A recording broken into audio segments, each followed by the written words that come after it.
Good evening. The public meeting by the Downers Grove Planning and Zoning Commission for July 8th, 2026 will now be called to order. Please stand for the Pledge of Allegiance. I pledge allegiance to the flag of the United States of America and to the republic for which it stands, one nation, under God, indivisible, with liberty and justice for all. Staff, can you please call roll? Sure can. Frankovic. Present. Patel. Here. Lincoln. Present. Eberhardt. Here. Reyes. Here. Wolf. Here. Barry. Here. And Chairman Record is absent for the evening. We do have a quorum. Thank you.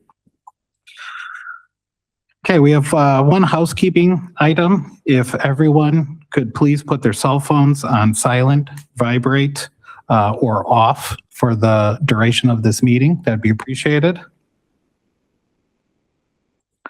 Also want to remind the audience that we do have a sign-in sheet on the right side shelf. There are also copies of the agenda, and I'm not sure if we've got a QR code, but This meeting. Sorry about that. no problem. Please bear with me while I review the format and procedures of this evening's public meeting. This is a continuation of Village's discussion on attainable housing. The Village's consultant will shortly summarize key housing needs and priorities identified in Phase 1, Housing Needs Assessment and Stakeholder Engagement. An expert panel presentation will follow. This panel will include individuals who have implemented innovative housing strategies addressing similar housing challenges faced by Downers Grove.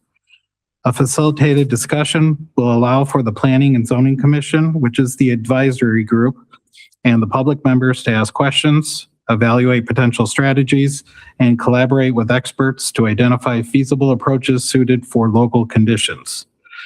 We will then ask for public comment after the panel concludes their presentation.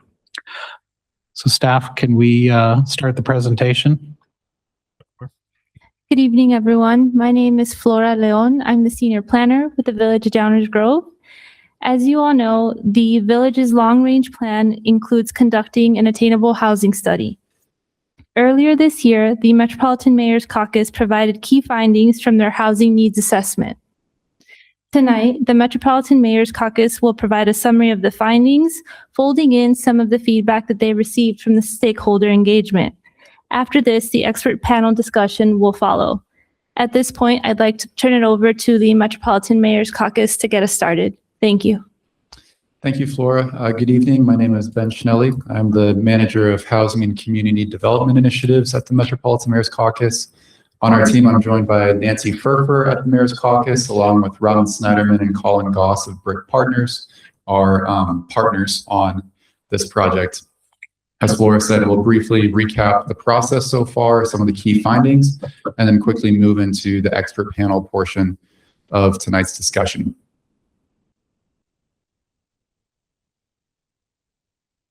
Next slide.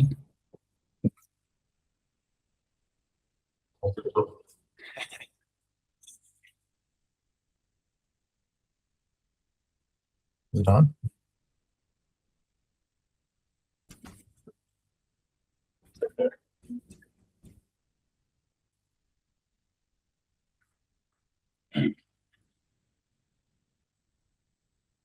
Perfect.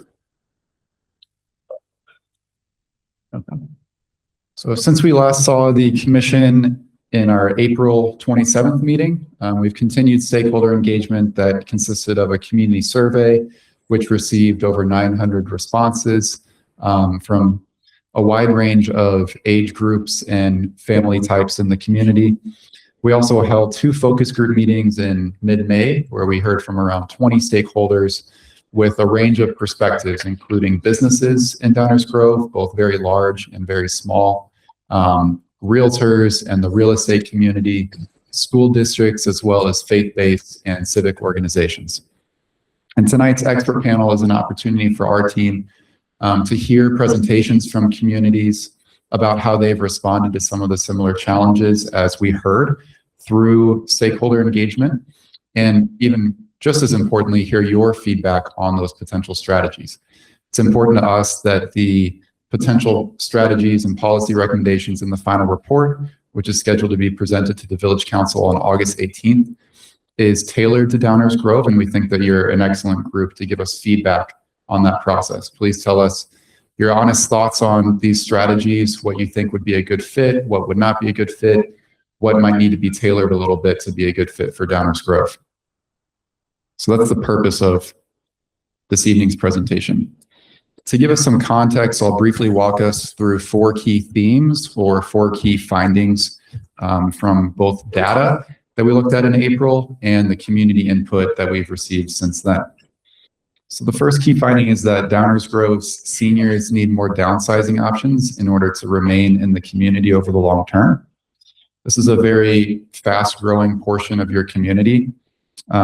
Since 2000, Downers Grove has gained over 3,000 residents who are age 65 or older, and 1 in 5 residents are 65 or older in your community. This is by far the fastest growing portion of the community. In the survey, we heard from 1 in 5 respondents who are age 65 and older that their current home will not meet their future needs. And they most often cited homeownership costs and maintenance as being the reasons for that. Affordability is also a factor for any household, but in particular, seniors who may be on fixed incomes. 30% of senior homeowners and about 2/3 of senior renters in Downers Grove are cost burdened, meaning they spend over 30% of their income on housing. The second key finding focuses on the availability of starter homes for first-time home buyers. In the survey and focus groups, we especially heard this be communicated in terms of, can my children afford to move back to Downers Grove at some point and buy a home? What we see on the left side of the screen is that in Downers Grove, like in a lot of communities throughout the region, median home sale prices have risen faster than median incomes in the community. Median home sale prices rose by about 6% per year in Downers Grove since 2012, while incomes in Downers Grove rose by about 3%.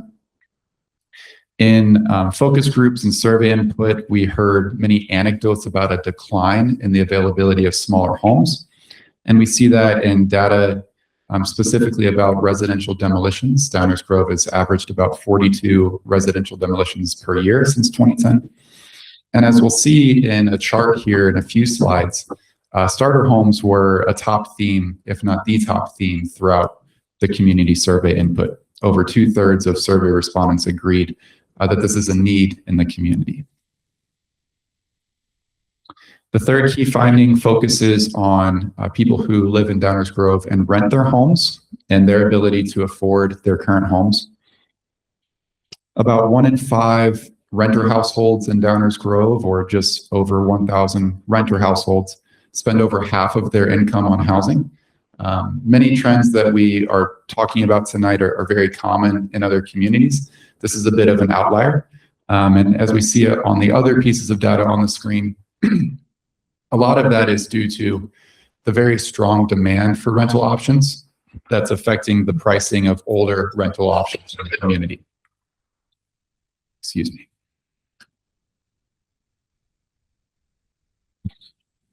And so even as Downers Grove has added many apartments, as we see in its downtown close by, the rental vacancy rate in Downers Grove fell below 5% in 2021, which is generally below what's considered a normal or typical level, which, as I said, impacts the cost of rents in older buildings as more and more people compete for those more affordable options.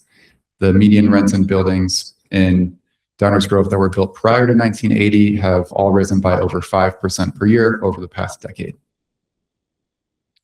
And the fourth and final key finding focuses on who works in Downers Grove and their ability to find housing nearby that meets their needs. So Downers Grove has a very large job base. It's very important to your economy. And about half of all jobs in Downers Grove are in the healthcare, social assistance, food service, manufacturing, or retail fields. There are some jobs, especially executive jobs in these fields, that have very strong incomes, but also many jobs within these fields that have moderate or low incomes. We were very curious to hear from businesses and focus groups about this specific question, since they know it best. And we heard from both healthcare employers and also manufacturing employers, very specific anecdotes and overall trends that they're experiencing in terms of recruitment and especially retention. That they're seeing a lot of their employees maybe start out their careers at their workplaces, but then move on somewhere else for the middle or peak of their careers. And we saw in the data that we looked at with them, it was generally confirmed that a household needs an income about $50,000 or more to afford the median rent in nearby communities. So 2 quick slides to look at some survey input, and this is new to the commission since we last spoke before I turned it over to the panel. On this slide, we're looking at responses to a question that asked people to either agree or disagree or respond neutral, sort of I don't know, on whether Downers Grove has the need for more housing options for various needs. We can see, as I mentioned, that first-time home buyers are at the very top, 2/3 agreed. That's where the most consensus is. Seniors downsizing and young people returning after college made up number 2 and 3. But I will point out that even if you go to the very bottom of the chart, the question about people who work in our community needing more housing, there were more, nearly twice as many people who did agree compared to disagree for that question. So it seems like for a lot of these questions, the answer from many is yes, agree. And for some, there's more neutral responses, maybe just because they're less familiar with that specific need firsthand. Then on this slide, we're looking at responses to open-ended questions where people could write in anything that they wanted, and we did our best to categorize these appropriately. The first question asks about challenges, and the second question asks about what changes people would like to see. You see at the very top of both of these questions that attainable housing, more attainable housing was the top response. A lot of these responses were just very succinct, very straightforward, very general, more attainable housing, and that's why we categorized it that way. In terms of challenges, smaller homes, starter homes were number 2 and 3, and you see that reflected in the changes as well. Number 2 was adding more starter homes. Number 3 was preserving more smaller homes. The number 4th requested change was adding housing for seniors, and the number 5 requested change was more affordable rental options. So taking all of that input in led us to think about what other communities have had success in addressing some of these challenges that we've heard. And we're very much looking forward to hearing from them and also hearing from you. So I'll go ahead and turn over to my colleague Robin to introduce the panel, and she'll facilitate us from here. Thank you. Is this on? People hear me? I always love watching Ben give that part of the presentation. I feel like he's gotten down to a science, this thoughtful process of pulling community engagement, looking at the data, and really identifying the very local needs and challenges.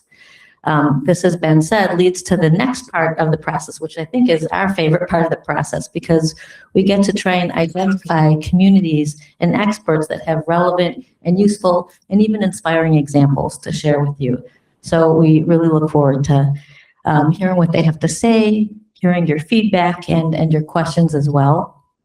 As you've seen from the agenda, we have room at the end for Q&A, but we have talked, I think, with all of the panelists, so I'm saying this for all of us just to double check that if, as we're going, you have questions at the time, this is a group that's willing to stop and respond and eat into the Q&A at the end, because sometimes we get our best input that way. So we just want to remind you, this is not a formal process. This is really meant for you. And with that, I will start with Ellen Johnson. I'll say we have given these guys the questions in advance. We wanted to set them up to address all the issues that Ben raised. And Ellen has been stewarding housing solutions and good planning in St. Charles more broadly since 2014. St. Charles has a longer track record of advancing effective housing policy change in the community compared to a lot of other municipalities in our region. And I think, like Downers Grove, St. Charles is surrounded by natural beauty and near transit and has a walkable downtown. And again, we think that St. Charles's approach to taking on leadership and what they've decided to do might might ring true for you all. So with that, Ellen, I will turn to question one, which is just please tell us about how you work with the Housing Commission in particular and its role guiding the Housing Trust Fund. Oh, no, I went to the second question, didn't I? Sorry about that. No, that's the first question. Okay. The role of the Housing Commission guiding the Housing Trust Fund in advancing relevant programs and policies. Start with that. Thank you. Can you hear me? Yes. Thank you, Robin. Yes, I'm a senior planner at the City of St. Charles, and in my role, I serve as the staff liaison to the St. Charles Housing Commission. St. Charles created its Housing Commission around 2005, before we adopted an inclusionary housing ordinance, which then came in 2008. And the Housing Commission was formed with community leaders and meant to advise the City Council on housing policy because, like you all at the time, they were looking at a housing market that was not meeting the needs of all of the workforce that's working in St. Charles and existing residents, and also those residents who had kids who wanted to come back into the community. So St. Charles was interested in addressing those needs and formed this Housing Commission to do so. And their responsibility was then and is still now really to advise City Council on affordable housing policy, to preserve and maintain affordable housing stock, to increase affordable housing stock, and also to promote public awareness of the need for affordable housing. We have 9 members on the commission that are appointed by our mayor. We have a City Council representative, so one of our aldermen also sits on the Housing Commission. We have a representative from our Plan Commission, and then we have a representative from the St. Charles School Board and the Park District as well. And then we have 5 at-large members of the community, and all of them are interested in this topic. We have one realtor who brings some really good kind of background on the housing market. We have an owner of multiple rental properties, and then we have a former director of a homeless shelter as well. And then the others are just interested in the topic and passionate about it. So we meet once a month on an as-needed basis. Oftentimes we'll cancel if we don't have business. So it really ends up being about 6 meetings a year. And there's one staff person as well. That's me. So that's kind of the work of the Housing Commission. Through its work, as I mentioned, we have an inclusionary housing ordinance, which requires developers to provide 10% of housing units in new developments as affordable or to pay a fee in lieu. And fee in lieu payments are placed into our Housing Trust Fund. And then it's up to the Housing Commission to decide and advise council how they feel those trust funds should be spent in furthering affordable housing. So we have 4 programs. Would you like me to go through this? Okay. So we have two programs aimed at housing rehab. So serving existing homeowners that are income qualified. We have a urgent need home rehab program, which is a grant in partnership with Habitat for Humanity. And that's a new program, and it serves homeowners at 60% AMI. So this is like moderate to lower income homeowners, and it's up to $20,000 in grant funding for critical home repairs. We also have a home rehab and accessibility loan program. This is a loan program, 0% interest, deferred payment, paid back upon sale of the property. And this is for homeowners at 80% area median income. And this is in partnership with Kane County. So Kane County is the CDBG Home Fund recipient for our area. And one of the programs they run is a home rehab program. So we piggyback on theirs. They offer $10,000 if the home is in St. Charles and needs additional funds, then the city kicks in an extra $10,000. Our third program is a first-time home buyer program. Again, it piggybacks on the counties. So the county provides $10,000 in down payment assistance, and then the city kicks in an extra $10,000 if needed to make the home affordable, and the home is in St. Charles and the recipient qualifies. And then finally, we have our affordable housing development program, and this is really our most significant and I think most important use of our housing trust fund. Through this program, we have been able to fund purchase rehab, new construction, and this is the way we've kind of created new units through our trust fund. So the way it works is that the city has allocated a significant portion of our trust fund to the Kane County Affordable Housing Fund. And Kane County created this wider fund to provide gap financing to developers of affordable housing. And so the city kicks in a portion of our trust fund to join the county funds to be made available to developers to apply for. And then through that, we have developers come in and propose projects in St. Charles and request use of county and city funds. So it allows leveraging of those funding sources and reaching those funding sources through just one process. County staff, they have more staff and more knowledgeable staff that assess these projects from a financial perspective, feasibility, all of that. And then they advise the city on, whether this project is feasible, good use of funds, et cetera, and what the financial, structure of the loans should be.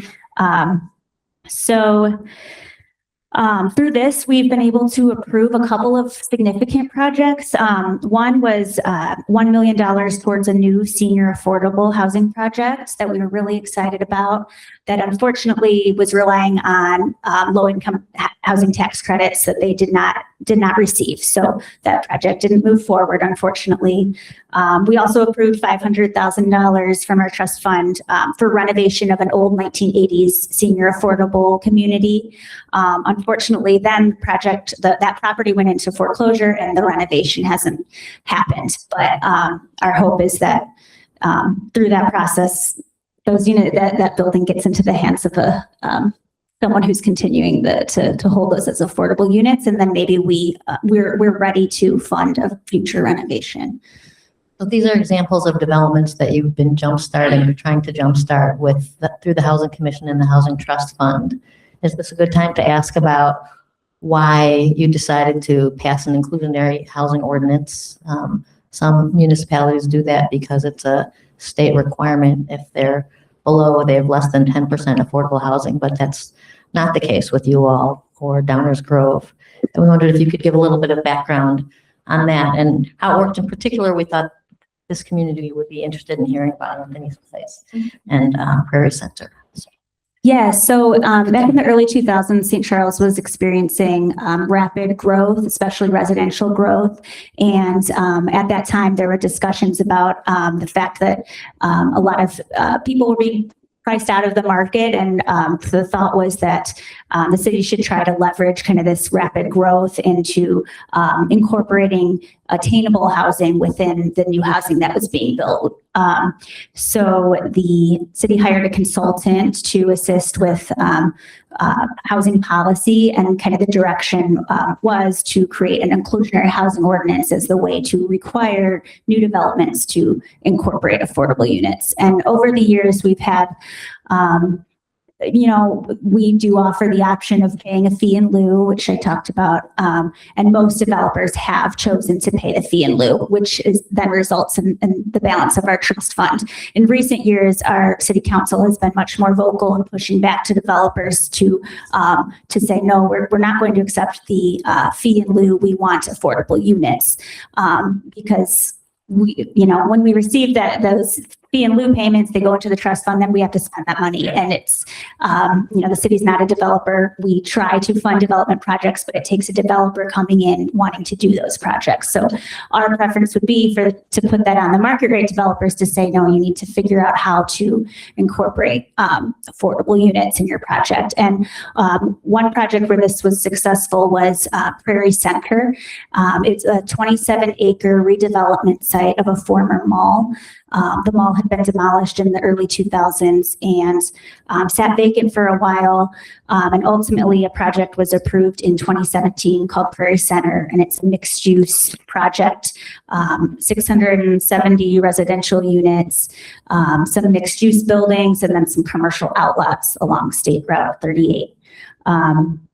And in that project, the city kind of told the developer, we want to see affordable units in this project. The developer was Shodine. They were not familiar with affordable requirements, incorporating affordable units, managing affordable units.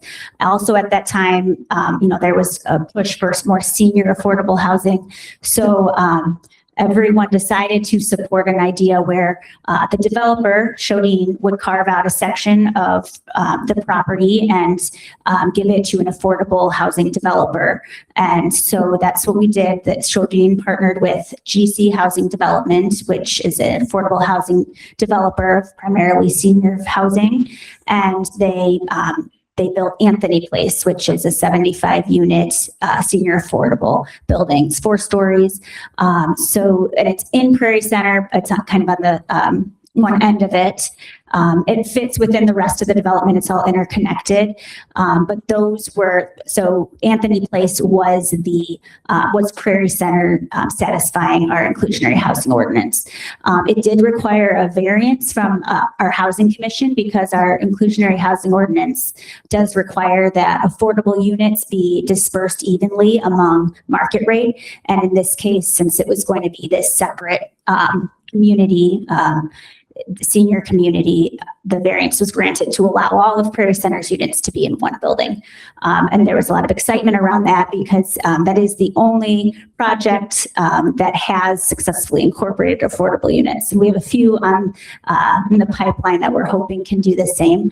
We also have another multi-site, Charlestown Mall, that we're contending with that our direction to potential developers has been, to look at the Prairie Center model and see if something similar can be accomplished at the Charlestown Mall site as well.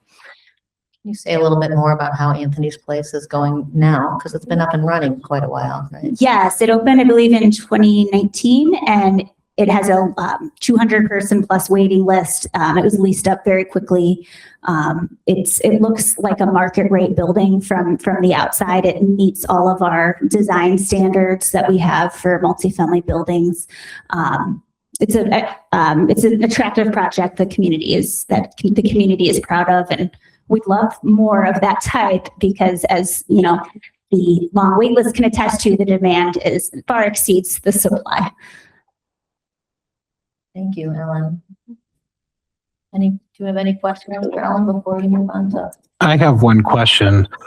Could you highlight the decision of why they decided, was that a developer decision to separate the affordable housing, Anthony's Place, from the market rate development? And if you can kind of talk a little bit about that. Yeah, the developer was pushed back against providing affordable units within their market rate buildings. They didn't really want to tackle that. They hadn't done it before. And I can't recall if it was a city suggestion or if it came from an idea from the developer. But both parties were on board from the outset because we all felt like it was a good solution and a way to actually get affordable units in town, even though it wasn't meeting the strict letter of the IHO. Okay, thank you. Has there been any change to the amount of the fee, like since the inclusionary, so that it's not as convenient for people to just pay that? Yes, our council sets the fee every year. Sometimes they'll keep it the same year to year, but overall, our fee started, I think, at $140,000 per required affordable unit, and it has dropped down over the years to now our highest fee is about $50,000 per required affordable unit. And there has been a lot of discussion, and there's no clear solution really on to set the fee too high. Will that incentivize developers to create the units, or will that just, scare them away and they'll go to another community, which around us, our neighbors don't have these requirements. So that it has been something that we've struggled with. Right now, we have a 3-tiered approach. So for a single family development, the fee is lowest, and then versus townhome versus the highest fee is for multifamily. And that's kind of what we've settled on for the past 4 or 5 years. Okay, thank you. And we'll hear, yes, go ahead. So can you describe a little bit like what makes these units affordable versus their market rate versions? Are they smaller? Is it the materials? Is it just the density of housing? For Anthony Place, they are affordable. They're in the financing that Anthony Place received has requirements attached to it that require affordability. So the units have to be priced to be within the means of a household at, I think, 60, some units are 60% AMI, some are even down to 30% AMI. So these are very low income seniors. And then the rent is set at a price they can afford, which means no more than 30% of their income. So let me clarify. No developer is going to go into this and not make money. So how did they even that out? Like how were they incentivized? They didn't just say, okay, and maybe they did. We're going to charge twice as much over here and half as much over here. That's not what they did, right? For Anthony Place, since that was total 100% affordable, that wasn't the case for a market rate project. That's where that question, I think, comes more, where there's a project where some of the units have to be affordable and some of the rest are not. We have requirements in our code that say from the outside of the unit, the affordable unit has to look the same as all the others. So you can't identify from the outside that it's affordable, but from the inside, you can change the finishes. So like countertops or flooring, things like that can be of, a little bit lower grade than the high-end market rate units. But that is an argument that developers sometimes push back on. They'll say, well, okay, we'll provide these units, but in order for the development to pencil out, we're going to have to charge more for the market rate.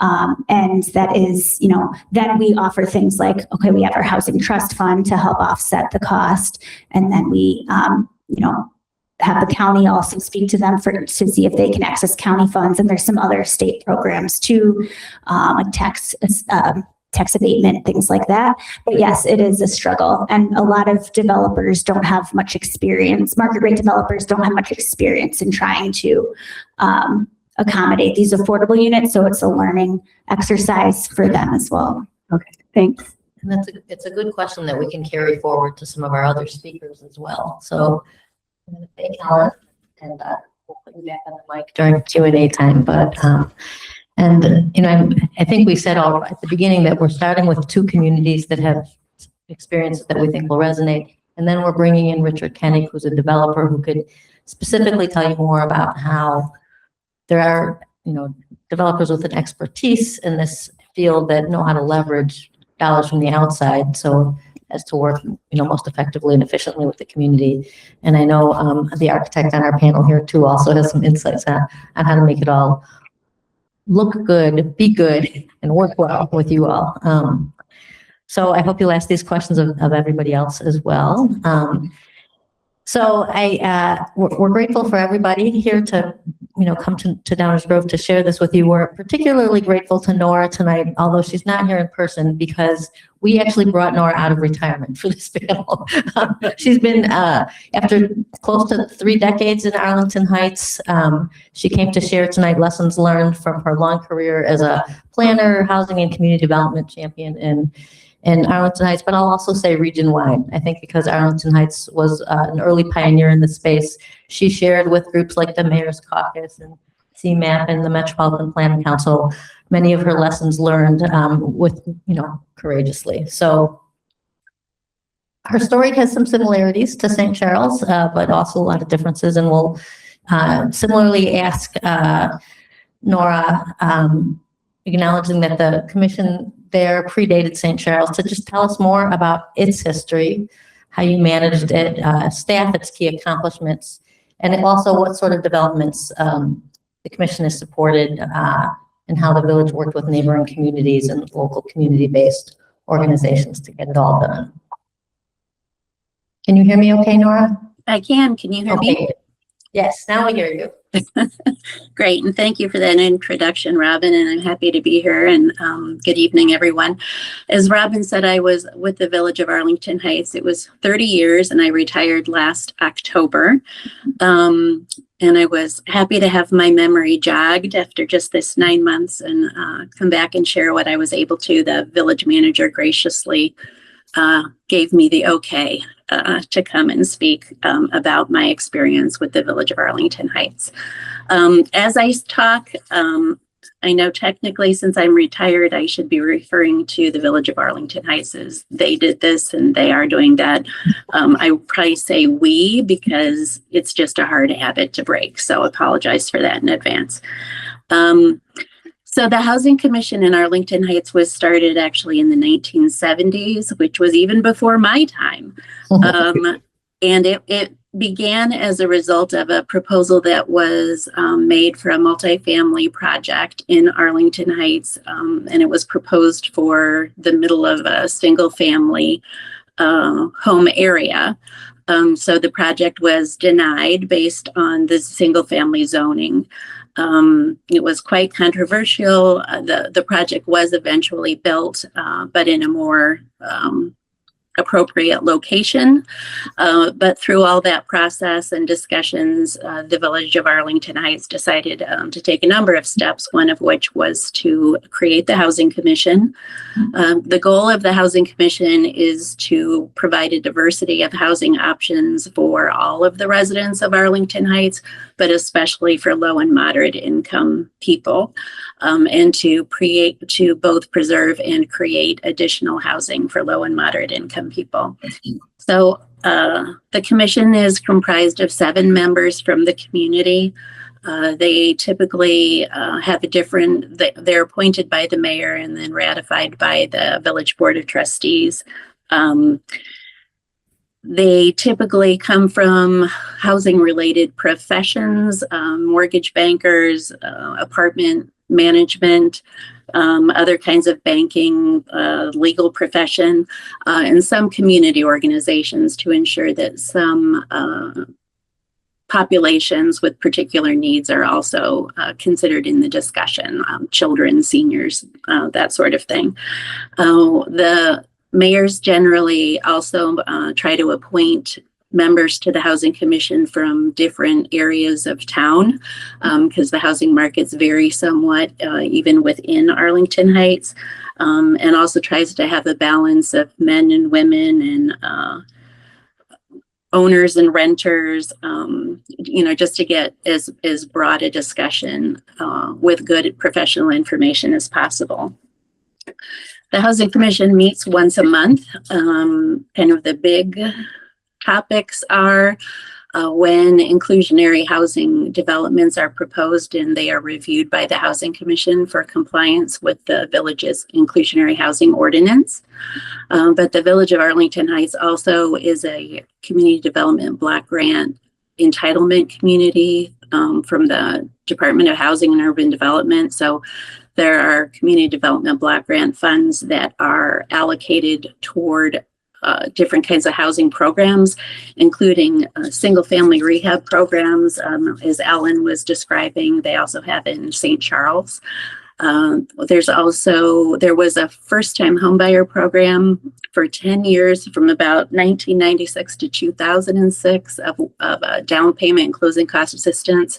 There's another first time homebuyer program now that where the villages joins a consortium of other communities in order to provide some down payment and closing cost assistance as well. They do discuss, as Ellen was saying, also uses for the trust fund for fees in lieu of affordable housing units that are collected through the inclusionary housing program. Other than that, as I said, they do meet generally monthly unless, there's a glitch like the lack of a quorum or something like that, because they also do some study with regard to other communities' programs, community need. Right now, they are working on gathering some Arlington Heights specific data on where the affordable units are, especially the private ones, and what they're costing.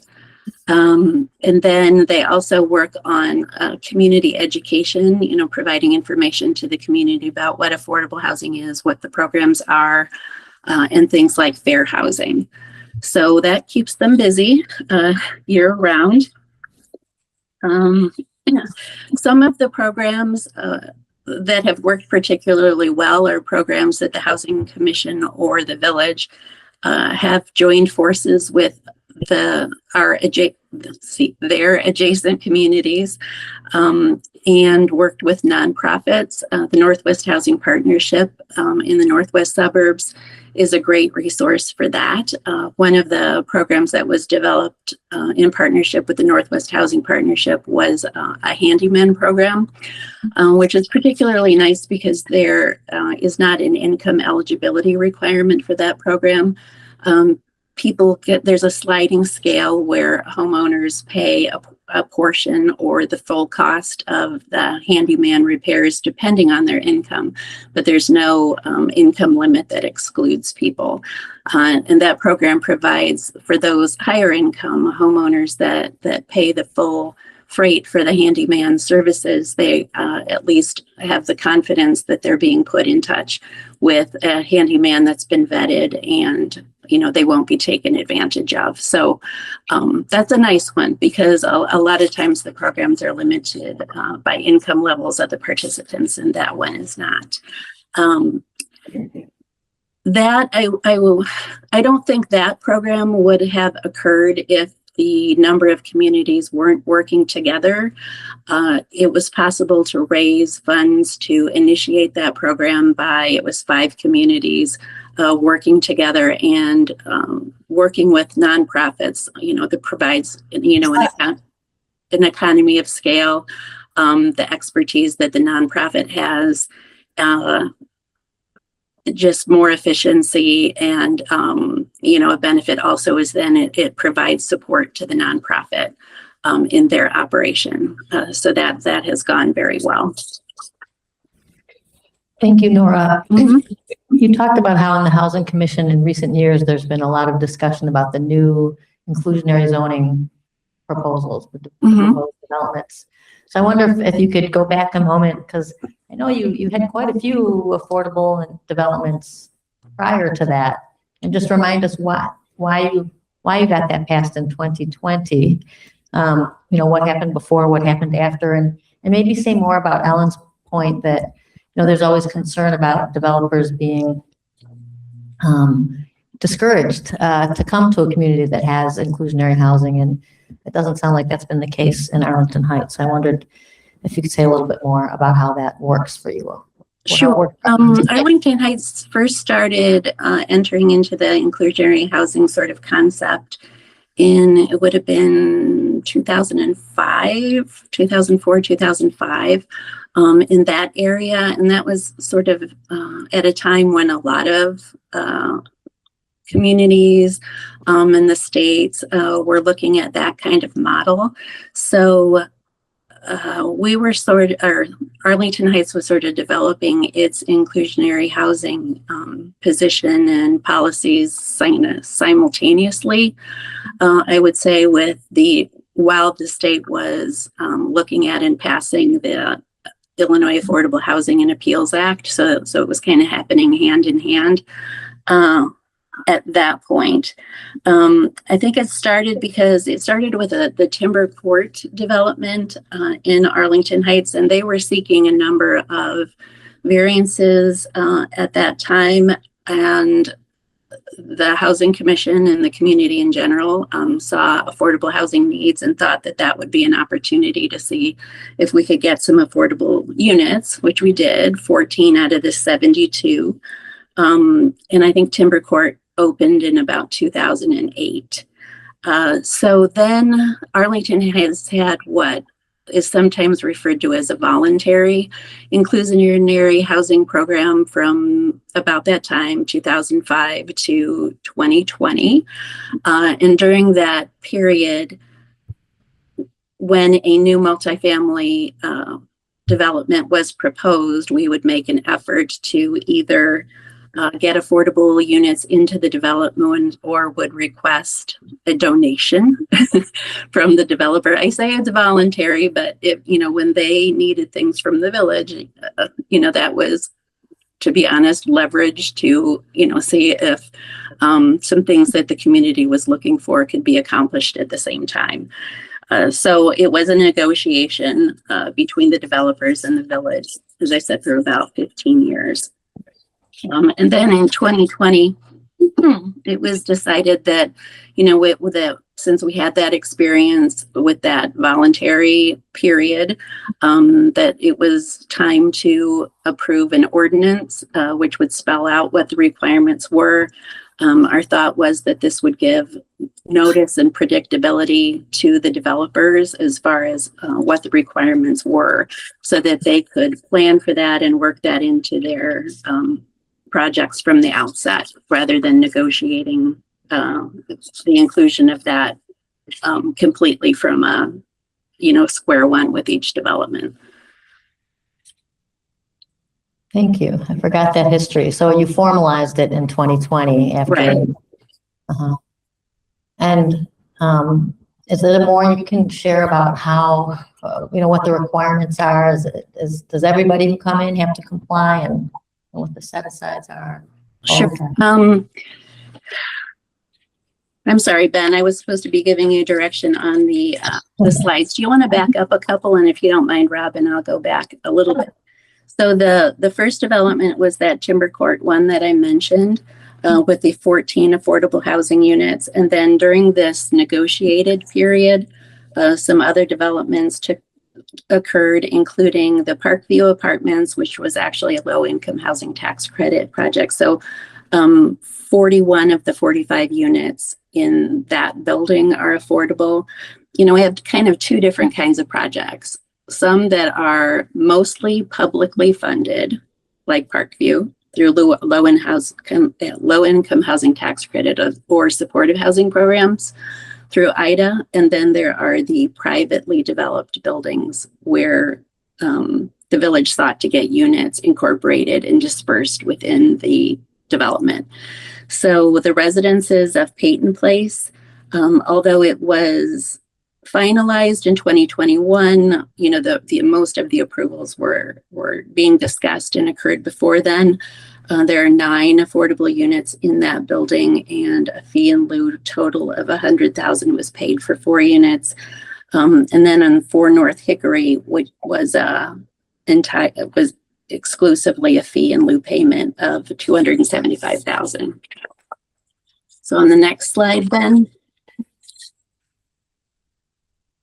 So after 2020, when the ordinance was formalized, we had the approval of the Arlington Gateway building, which is a 300 unit rental building. 10% of the units are affordable, so 30. And the Crescent Place Apartments, it was a low-income housing tax credit building, and it has 40 affordable units. So I'm sorry, Ben, the next slide, please. So as far as the requirements go, as shown here, the ordinance was officially adopted in 2020. It applies to developments of 10 or more units, although I would mention that there is a linkage fee that's also applied to developments of 9 or fewer units, including single family new construction. The level of affordable housing that's required is generally 10%. There are some differences depending on the area of town. The requirement in downtown is actually 7.5%, and elsewhere it is 10%. There are rules on the fee in lieu of the units, and the fee for units downtown is lower than outside of downtown in recognition of the higher costs in developing buildings downtown. The beneficiaries of the affordable units is the very typical for rental units, 60% of area median income, and for sale units, 80% of area median income. The fees at this point, as I said, for the single family homes, the linkage fee is currently $4,350 for every new construction single-family home. The ordinance started the amount at $2,500, but it gets adjusted annually for the consumer price index for the area. The fee in lieu for downtown is $31,113. And the fee outside of downtown is $93,337 currently. Again, I know those are strange numbers, but they did start at round numbers in the ordinance. And again, they get updated by the consumer price index. So that's why they're sort of strange numbers.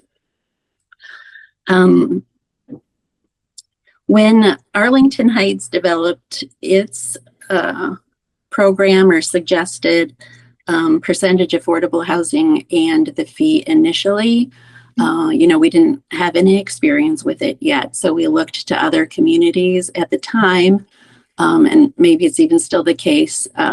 The percentage of affordable housing for a lot of programs was 20%, and the fees were much higher than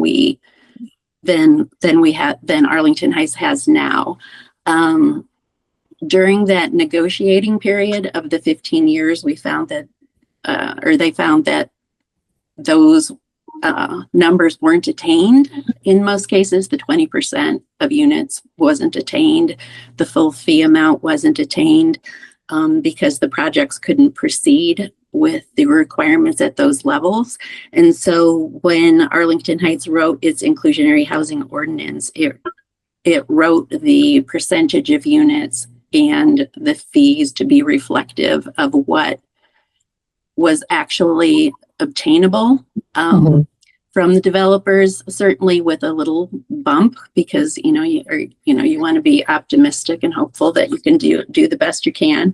But the goal was, instead of technically in writing, requesting a percentage because that's what everybody else was requiring, and then having exceptions, we really wanted to be able to provide the developers with the numbers that, through our experience, we thought could be achieved. So then we're working with real numbers rather than the theoretical numbers. I would point out that one of the things I learned was that also if you're looking at inclusionary housing programs, people tend to focus most, and it makes sense, on the percentage of affordable units and how much the fees are. But most programs also have other criteria that very much affect what can be achieved through the program and their policy decisions about how you would want it to work. The Arlington Heights Inclusionary Housing Program requires that affordable units be affordable in perpetuity, so for the whole life of the building. Some communities require that the affordable units be affordable for 30 years. So from the developer's perspective, that's much different math. And if you're expecting something to be affordable in perpetuity, they may not be able to provide as many units at that requirement as a developer may be, knowing that after 30 years, those units can be converted to market rate units. So that's an important factor. Some inclusionary housing programs waive parking requirements or lower parking requirements, which can reduce, the initial cost of the development. There's the question of the integration of the units into the development, on a dispersed way, or accepting alternatives such as isolated, buildings. And I don't mean isolated in a bad way, but just designated, maybe is a better word, designated buildings for the affordable housing units, because the financing is very different when you're trying to incorporate the units into and disperse them in a building versus doing a separate affordable unit. And then the extent to which the community provides cost offsets, whether that's density bonuses or parking variations or waivers of fees, are also, important in the in the inclusionary housing program overall. So, and then when it comes to inclusionary housing, I guess this is programs also, and if you're looking at them in different places, I think it's very important to look not just at the ordinance, but the number of units actually produced or the fees actually collected, because again, they may say that they're requiring 20 to 25% affordable units, but regularly make exceptions to that number.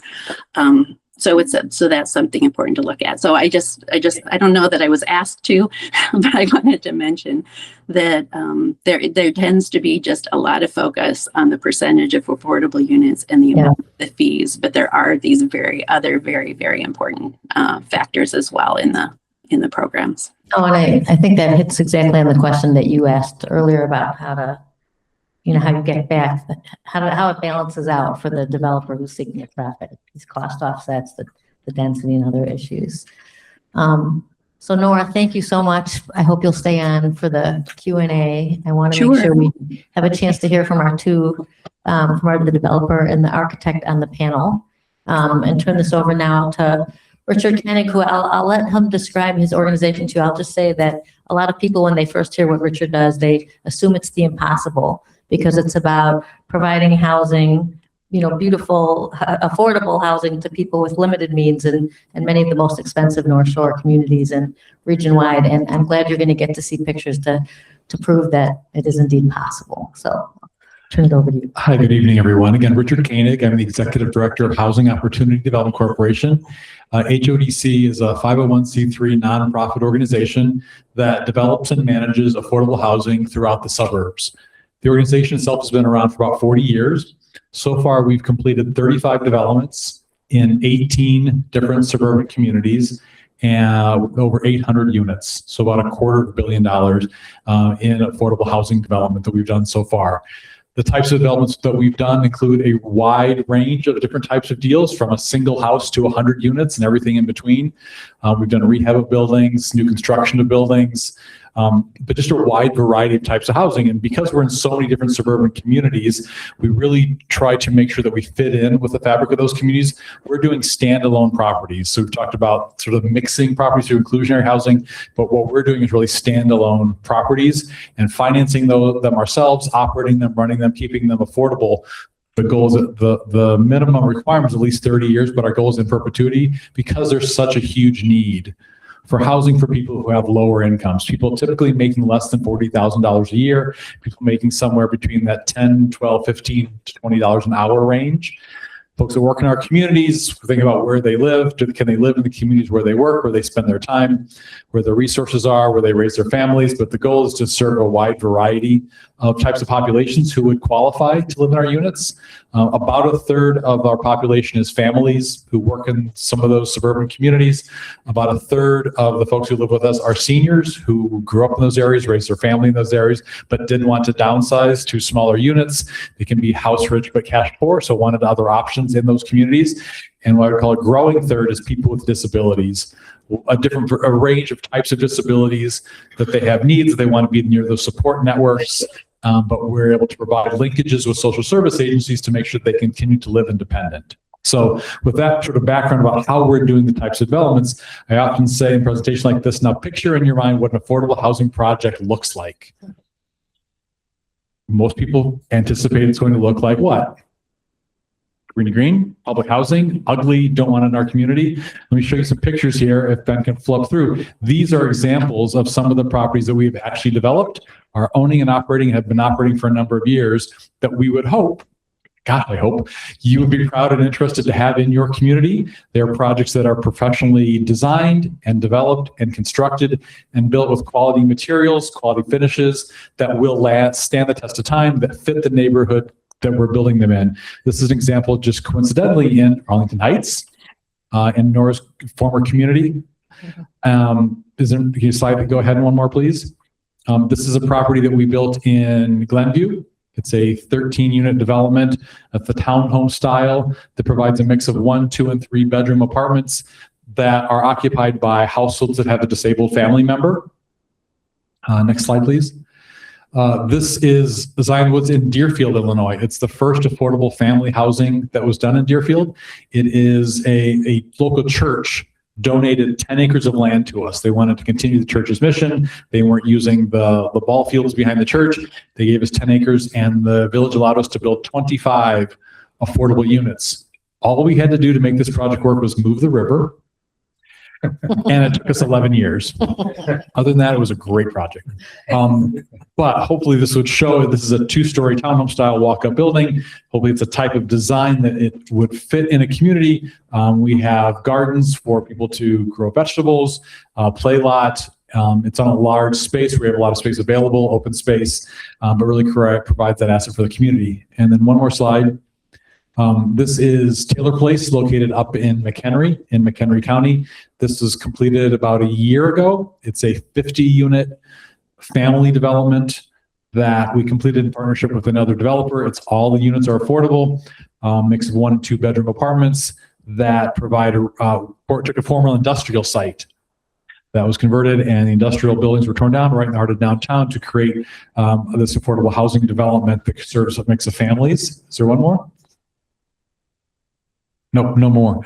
So the projects that we've done are a range of mix of types of developments. Again, the goal is to try and find ways to help them meet and fit in with those communities. There's one more project that I wanted to show a picture of. It's a project, it's a Marsh Reaching project that I talked way too much about because we had the ribbon cutting last Tuesday.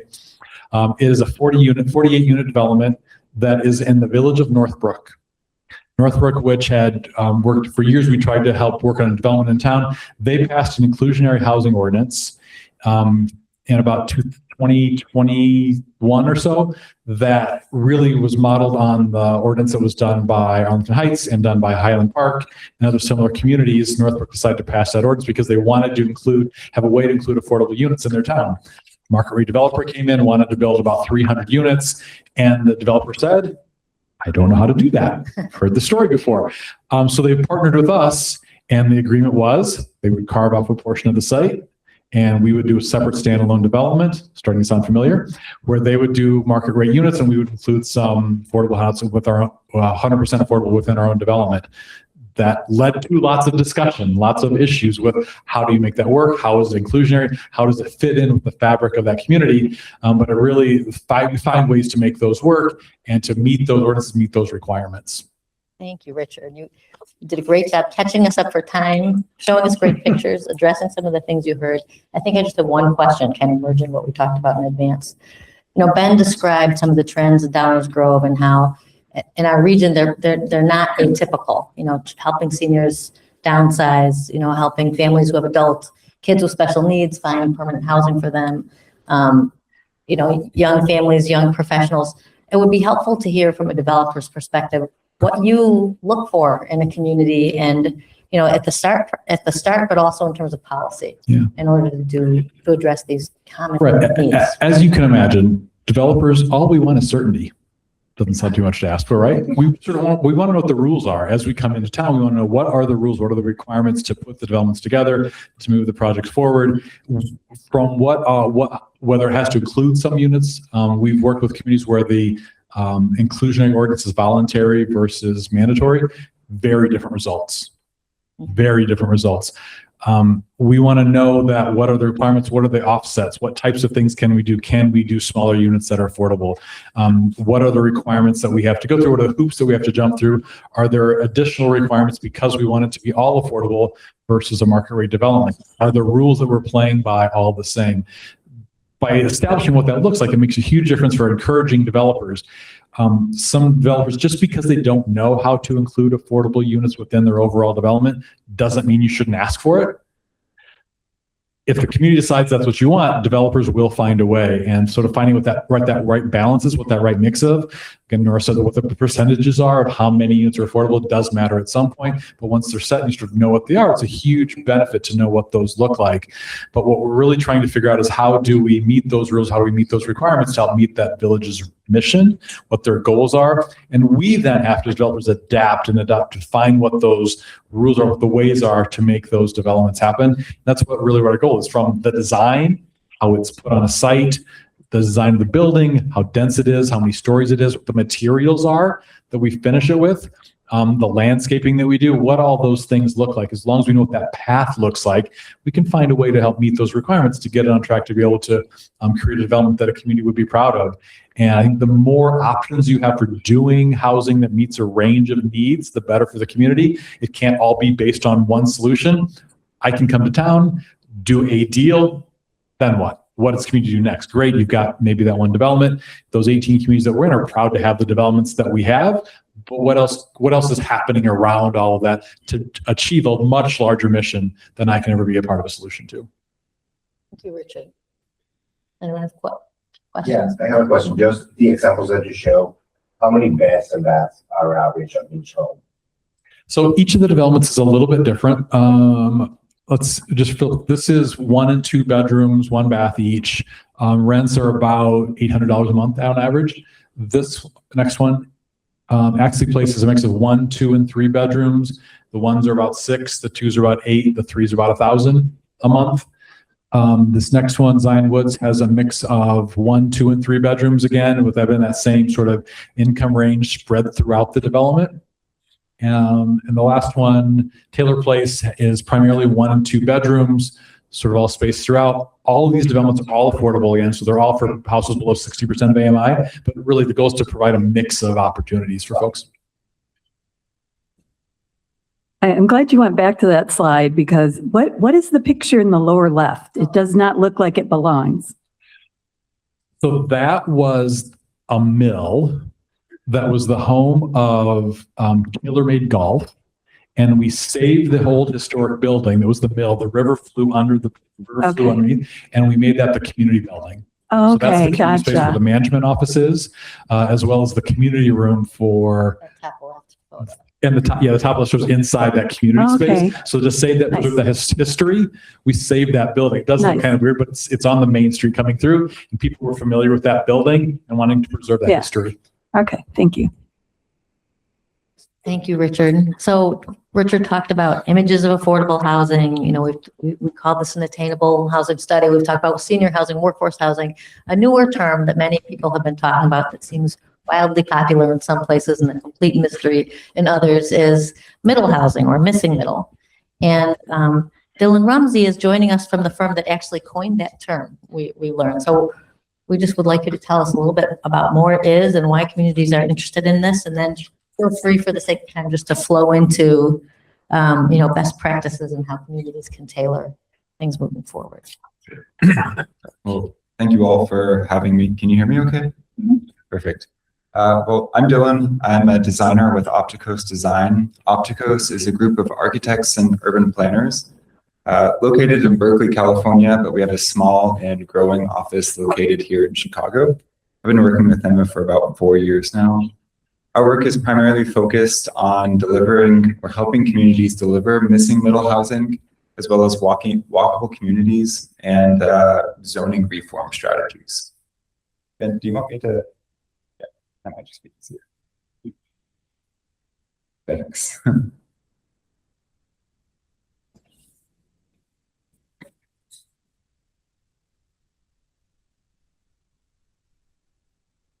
Okay, cool. So to get started, I kind of want to address missing middle housing as we define it. When we talk about missing middle housing, we're really talking about house-scale buildings that contain multiple dwelling units, and they're typically located in walkable neighborhoods. These include types like duplexes, cottage courts, or even small apartment buildings that contain anywhere between 4 and 12 dwelling units. We call it missing because many of our financing and urban planning systems have made it incredibly challenging to build these housing types. Instead, our systems often prioritize the construction of single-family homes or large 50-plus unit apartment buildings. So everything on the left or the right side of this diagram. And we say middle because these types are middle in form and scale. So they're often the same size of a single-family house.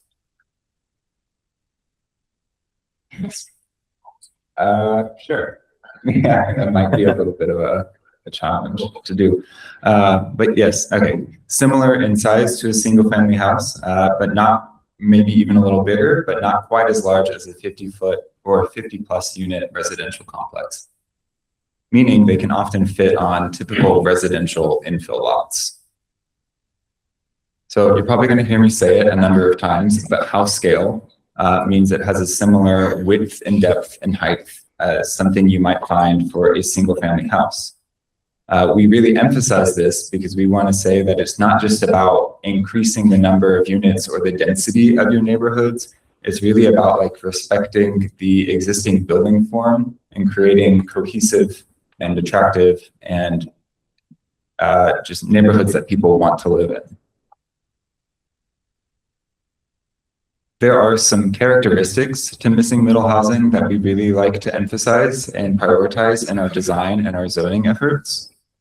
When the design of these buildings or don't really necessarily meet these criteria, they can seem out of place or garner negative attention that can then develop into misnomers or community-wide opposition to future multifamily housing developments. Some of those characteristics include, as I've said, the house scale, compatible in scale and height to a single family home. That means they're usually not more than 2.5 to 3 stories tall. They provide well-designed units that can meet the needs of varied demographics. They can contain multiple or just different types of housing units, from studios to 2 bedrooms to 3 bedrooms. And consequently, they can be available for rental and for sale products. We talk a lot about building frontage and make sure that these types have some sort of element that communicates with the street in order to help create a more walkable and attractive neighborhood environment. And because of their scale, they are a simple construction type, which helps emphasize their affordability.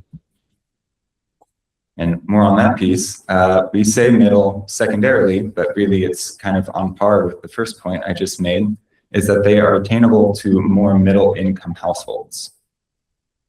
I'm just trying to emphasize that we're not making the claim that they are going to be the most affordable housing type on the market, because they usually are too small to qualify for low income housing tax credits.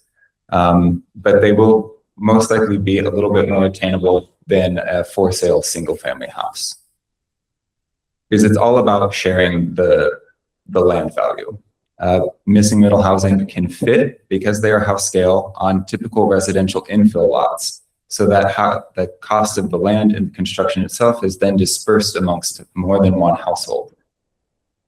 There are trade-offs, however, because of the reduced living area with smaller units, limited private open space because there's just no private backyard. Oftentimes it's shared amongst multiple units, and even reduced parking. So we'll have to talk about those trade-offs in just a little bit. We like missing middle housing a lot because certain types can be leveraged to attract certain demographics. And we find that to be actually a really useful tool when engaging the community or developers when talking about these housing types. For instance, a cottage court is ideal for seniors or who are looking to retire and age in place, whereas a townhouse might be better suited for young families or young professionals who are okay with more vertical living arrangements, and a fourplex for singles who are just starting off and want something small, such as a studio or a 1-bedroom. And as you can see, there's a huge diversity of missing middle housing types, really making it approachable to many different types of populations.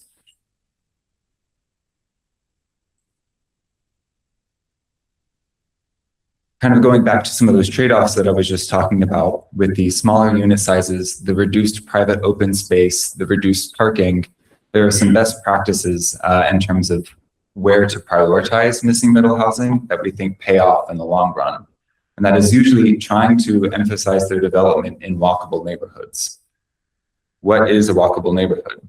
When we talk about walkability, we're really talking about an area or a neighborhood that has a well-connected network of streets and sidewalks that can support multimodal transportation.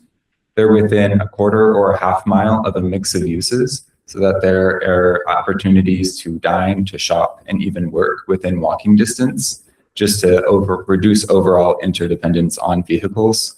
And even pedestrian spaces such as plazas, parks, and destinations to replace some of that private open space that is missing on these lot types. Beyond the tangible benefits, there's often like a planning benefit to citing these in walkable contexts, and that the zoning is usually a little bit better aligned to build missing middle housing in these neighborhood types. Now, I recognize that not all communities are going to have the walkable neighborhood criteria, and I want to kind of emphasize that there is most likely a missing middle housing type for all contexts. And I think each community should sort of do the research and pinpoint what would work best for them. For instance, if your community is primarily auto-centric suburban neighborhoods, then we often recommend starting small on like that sort of small end of the missing middle housing spectrum. So that's anything from a duplex to a fourplex. In this context, you can probably still provide more than one parking space per dwelling unit for a duplex, but if you're starting to push it up into a fourplex, then it might be harder to achieve, and you might have to provide more parking, and then you're increasing the land that would be required, and then overall increasing the or decreasing the feasibility and attainability of these units. There are several different applications that you can think of for missing middle housing. The first is dispersed within existing single-family neighborhoods. I'm going to say it again, but house scale, they can fit on most typical residential lots, making them ideal as a sort of infill housing strategy. And as you can see, a lot of times you can't even tell that these types contain more than one dwelling unit, because the building width and the depth and the height are really similar to what you would see for a single-family house. Oftentimes, the only thing that signifies that it contains more than one unit is that it could have more than one front. Tell us how many units are in these. Yeah, those are each duplexes. Can't confirm that there's not a third unit on the back of one of them. It's just limitations of.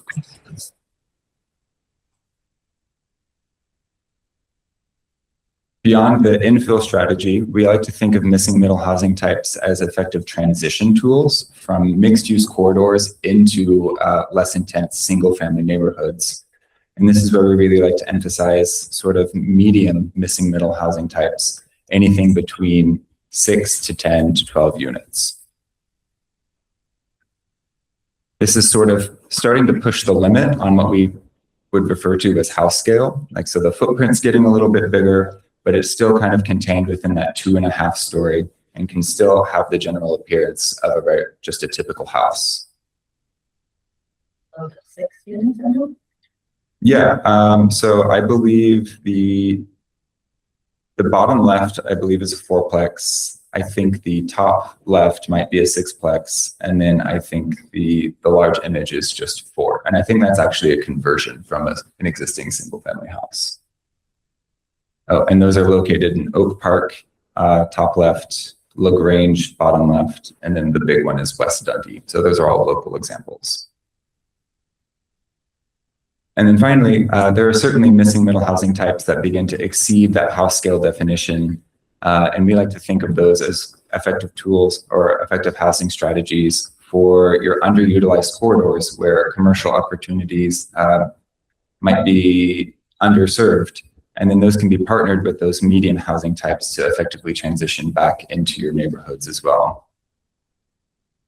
We like to reserve these types for those more intense commercial corridors or even adjacent to downtown areas because they have begun to exceed the house scale form. Their footprints are bigger. They're usually 3 to 4 stories tall. So they're going to require larger lots than what you might find in a typical neighborhood.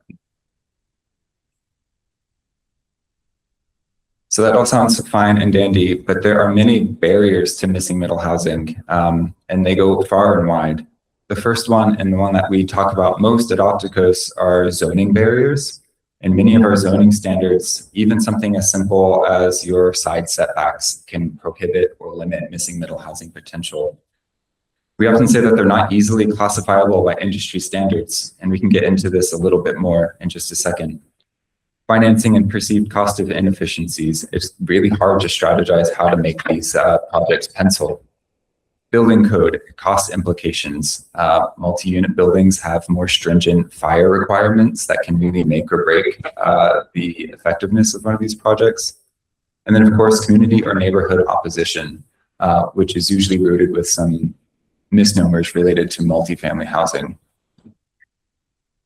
So next, I want to get a little bit more into zoning because that's really a huge bulk of our work at Opticos. And thanks to Ben for helping facilitate this. But we did take a quick look at some of the zoning standards for Downers Grove, specifically your R6 zoning district, and kind of compare it to some of our best practices that we like to promote. So number one is your use type. Does this zone allow missing middle housing types by right?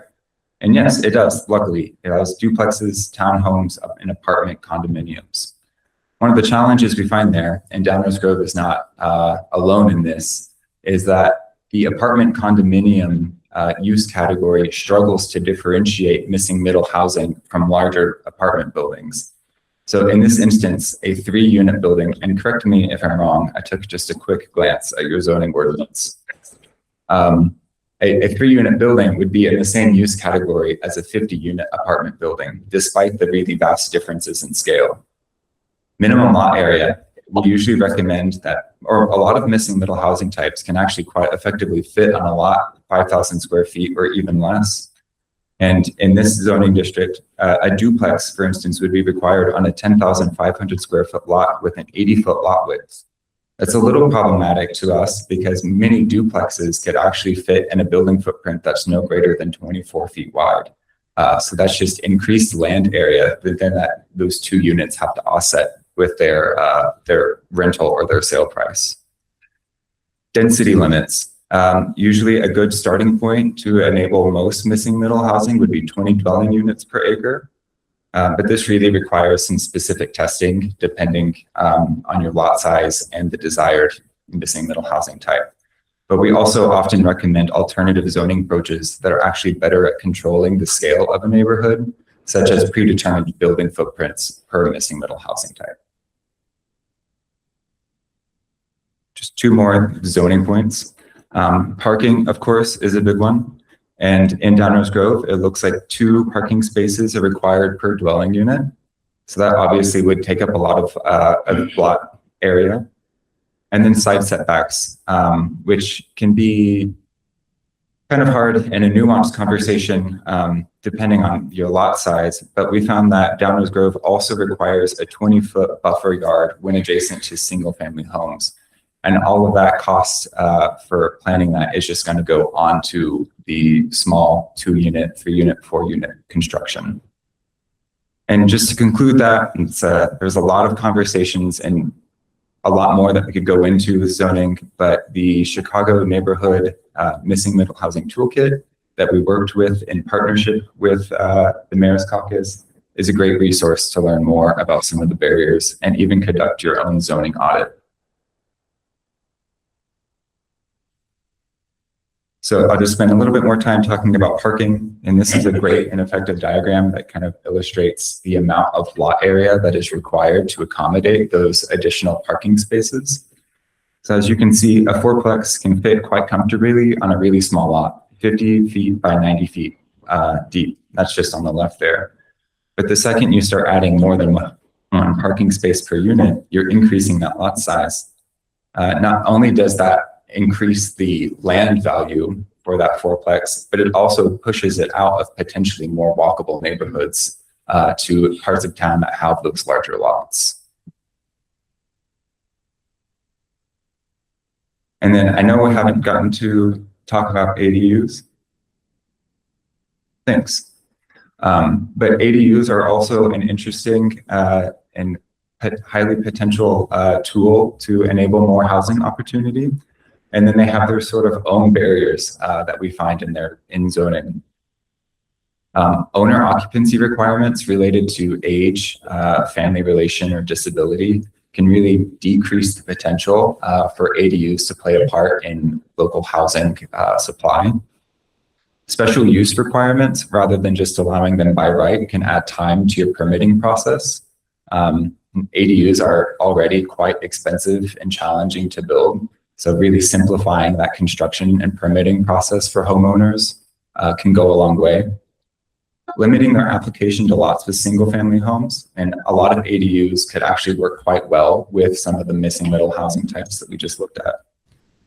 And then not creating opportunity for multiple ADU types. So an ADU doesn't have to just be a detached structure at the back of a lot. It could also be attached to the building or even contained completely within a primary structure. We're doing okay on time? Yeah. Awesome. Now, there are different ways that you can go about implementing missing middle housing in your community. One of the easiest approaches is just to do education, awareness, and walking tours. So that's just taking stock of missing middle housing already in your neighborhood and showcasing it to your community or local stakeholders and developers to build awareness and attention around the matter. That's an example of like a small effort. Another small effort would be a test fit, which is just a quick tool that I'll talk about more in the next slide to identify specific zoning pinch points that you would need to address in order to build specific missing middle housing types. Zoning reform can be as simple as targeted text amendments that you identify within your test fits, or it can be a large sweeping zoning reform where you're tackling all of your zoning districts.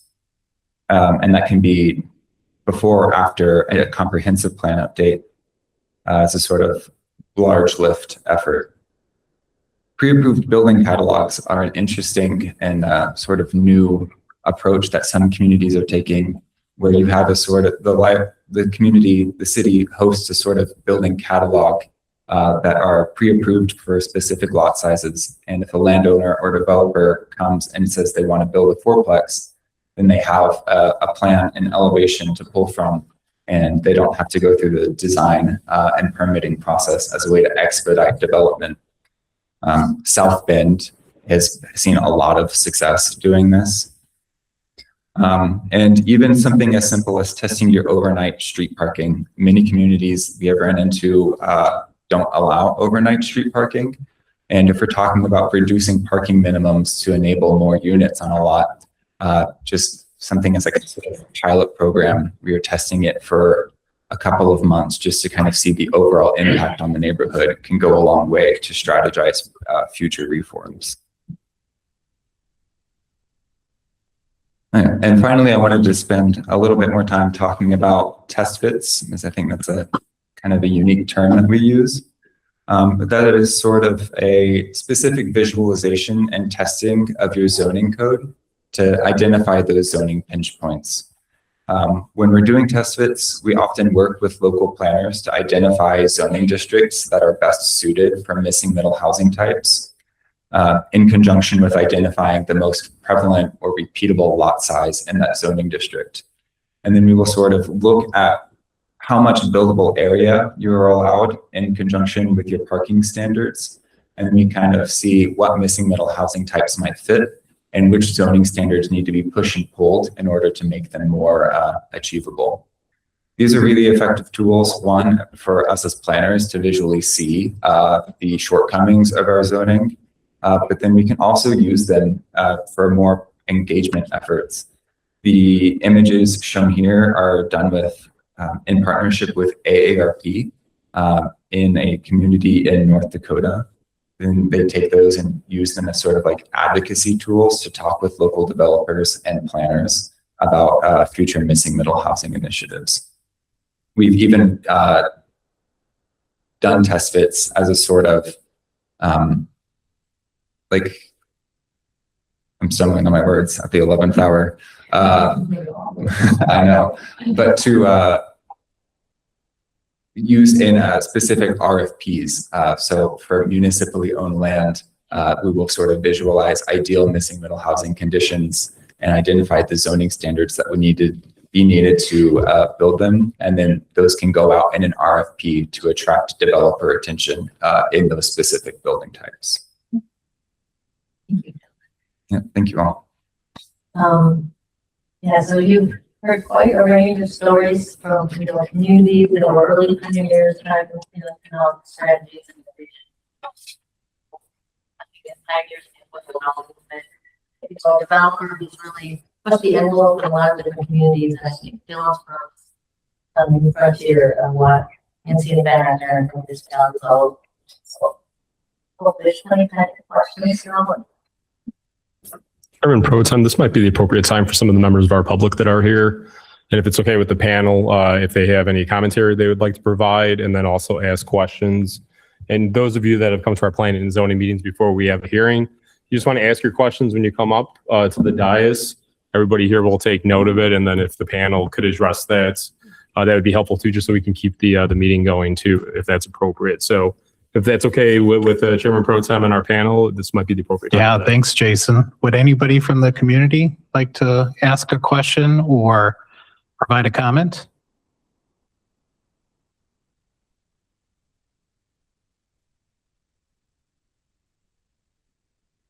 Could you just please state your name? Janet Winningham. Very interesting discussion, lots of material to think about and envision. It's very, very interesting, but I have some questions about existing housing. And in the recent past, this village and others have taken great opposition to the state initiative for Build Illinois Act and cited a number of concerns that mainly to take away local control, which is important to have. But the elements that they cite as reasonable for concern is equally applicable to local projects, and I think. One is a concern about strain on infrastructure and worry about that the multifamily and further density will put strain on and burden the local infrastructure on roads, sewer, water, storm water capacity, and so forth. School and tax burdens, increased population that crowds our schools, emergency services, and escalate related costs to the village taxpayers. Changing the zoning can't guarantee that the housing will stay affordable, although your annual 30 years requirements, and apparently you can, in some cases, keep it affordable. And safety concerns about the expedited permit process that may be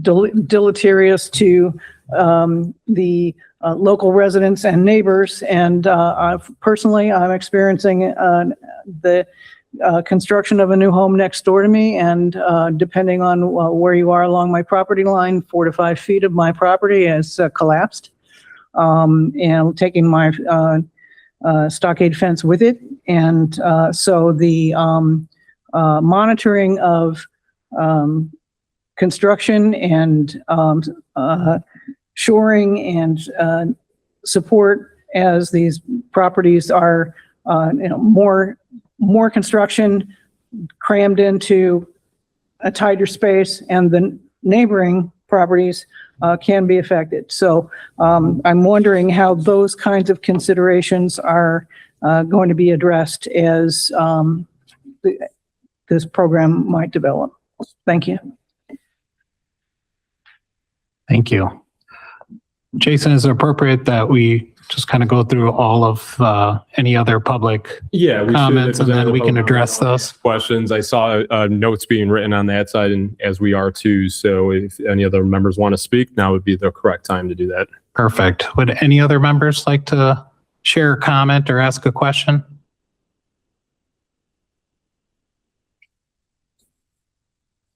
Hi.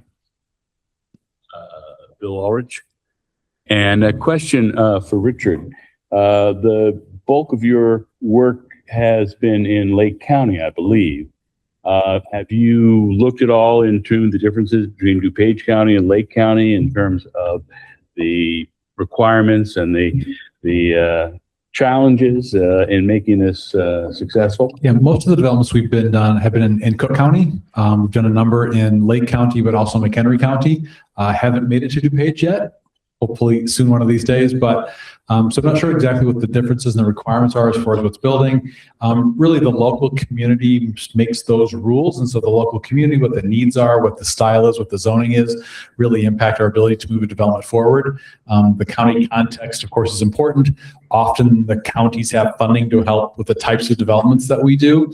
But what we found is when we're building to the scale of the community, there's such a high demand for the types of developments that we've done. The one that we just completed and are opening up right now in Northbrook, for 48 units, we had 1,200 applicants. A little bit of demand for the types of units. It's often 10 to 1 that we have applicants to types of units. So the context of the community matters a ton to us, and we'd love to try and work with communities to make sure that context fits. Thank you. Any others from the public?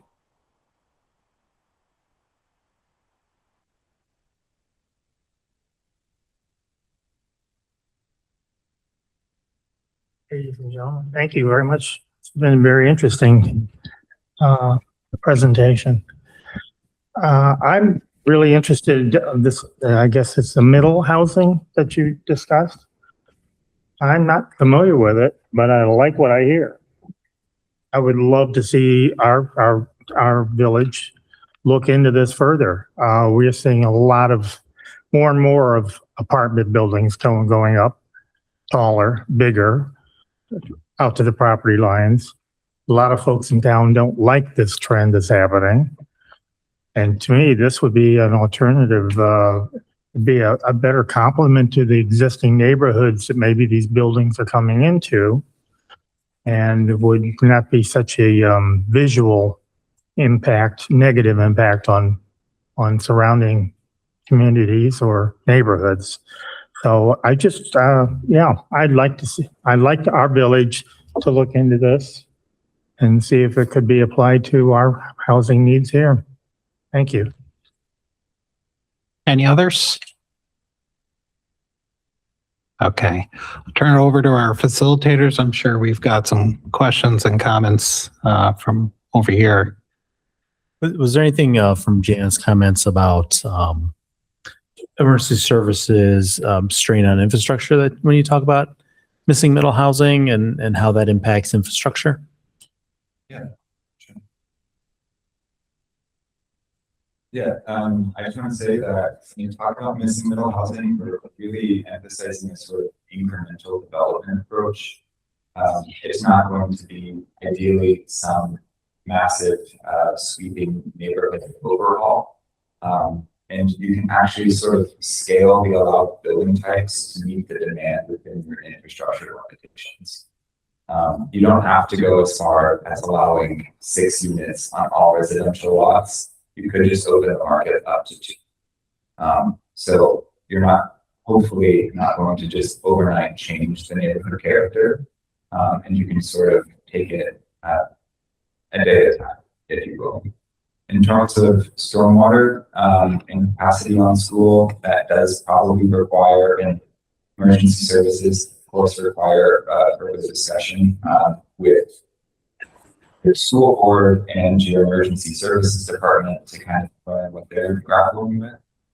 So we would, of course, not recommend any just immediate changes. I think there would have to be some pretty in-depth and serious conversations to be had to figure out what would work best for Dobbs Road. Thank you. And I would say, I think it's going to your question about how you choose and taxing overall.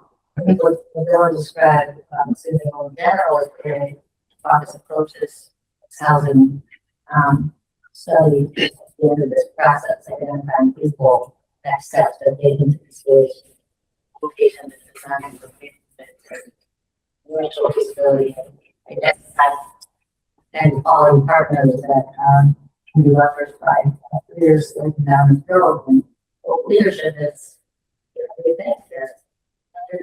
Some municipalities in this region and more and more, especially on this issue.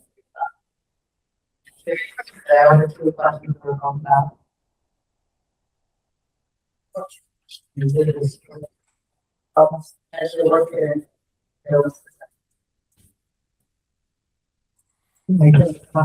That's okay. Questions, comments from the commissioners? I did have one question, like I think it, from the St. Charles and the Arlington Heights examples of the, incentives for developers and having certain percentages or fee in lieu for the affordable housing. Are there any stipulations or, for the placement of those units if it is a, somewhat larger community? So, are they the least desirable locations in the development? Is it random? Like how is that decided? I'd say it's case by case depending on the project, but in general, our ordinance requires that the units be dispersed evenly and bedroom counts be constructed in similar percentages. So if, 50% of the market rate units are 2-bedroom, then we would want, half of the affordable units to be 2-bedroom, and we would want them dispersed so that those units aren't being like othered and like the east wing. Yes, exactly. Okay, thank you. Thank you. The question about, as far as, assistance through DuPage County, what kind of affordable housing funds are there available for DuPage County municipalities?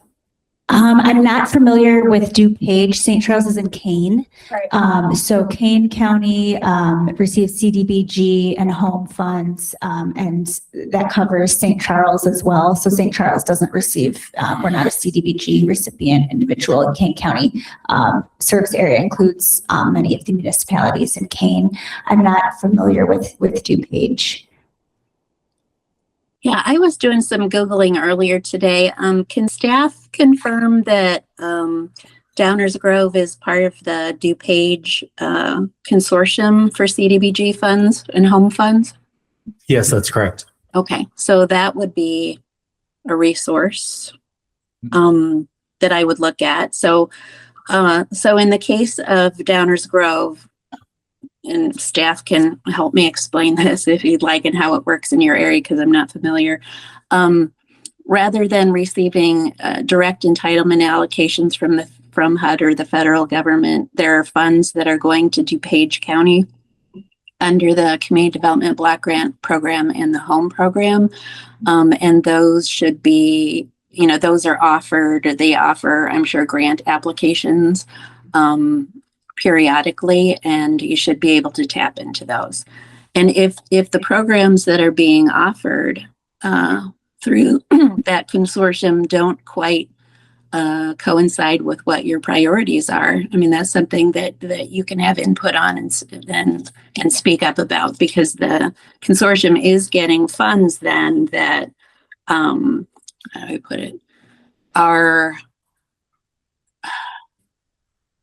they're not being sent to Downers Grove directly, but they are attributed to the Downers Grove residents. I mean, I just think you have some right and authority to want the county to be responsive to what your priorities are.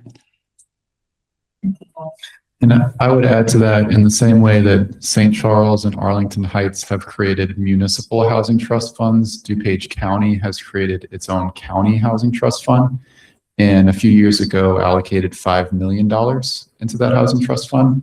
So at the moment, I don't know exactly how many dollars are present in it, but that was done 2 or 3 years ago. Just follow up, is there any sort of incentive programs for seniors specifically for housing and housing costs that are offered in the state or federal government? In terms of? Like subsidizing expenses or, tax credits or something that would help offset some of the costs for seniors that, on top of any kind of incentives that we could give builders or any grants that we could get could also come from their side to help facilitate the developments and things like that. In terms of what's available at the county level or? I think statewide, yeah. Sure. Yeah, there's several different resources at the state level. One in particular for home repair, that's administered by multiple nonprofits in DuPage County. I know Richard could perhaps speak a little bit more about federal resources available for new home construction. But what we could do in the final report is just give a little bit of detail about these resources, what level they're available at, what they could be used for, and what agencies administer them. And then likewise, anything that would be available for first-time home buyers, things like that would be also great to include that. Certainly. Yeah, thank you. The program that Nora mentioned earlier, their first-time home buyer program was largely funded by the state. Okay, They great. applied. Excellent. I had a couple questions too. So particularly for the planners, as you put the policies into place and stated your expectations to the community, you have an idea of who those are meant to serve. Did you also consider or put in place measurable outcomes or some sort of KPIs, maybe to move some of the metrics that Ben opened with this evening? Like a target? Well, the state has set a target of 10% affordable under the Affordable Housing Planning and Appeals Act, so that the St. Charles has kind of adapted that as our target.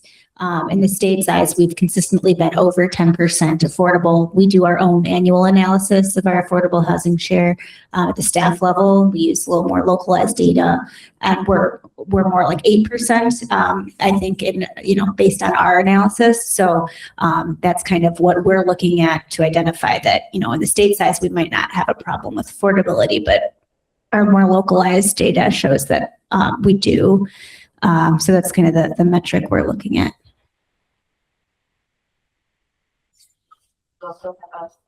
Thought about that one?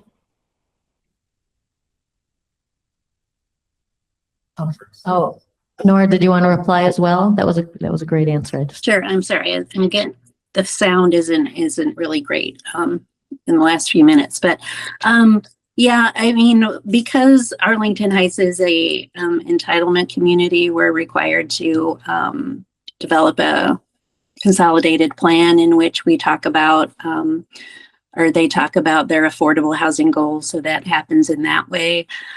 We do watch that Affordable Housing Planning and Appeal Act 10%. I want to point out that that's just one measure, and it has, I admire IDA taking that on and developing its definition for what affordable housing is, and then applying that to all the data across the state. It's very difficult to do, but because they just use the one definition and the markets are so different in various parts of the state, I think local information, data, and developing goals is very important.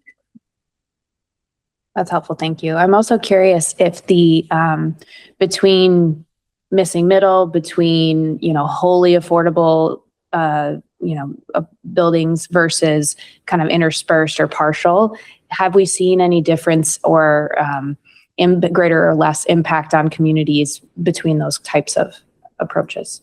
And I recognize that every community should have a mix. I'm just curious if we've started to have a preference or seen different outcomes based on those models.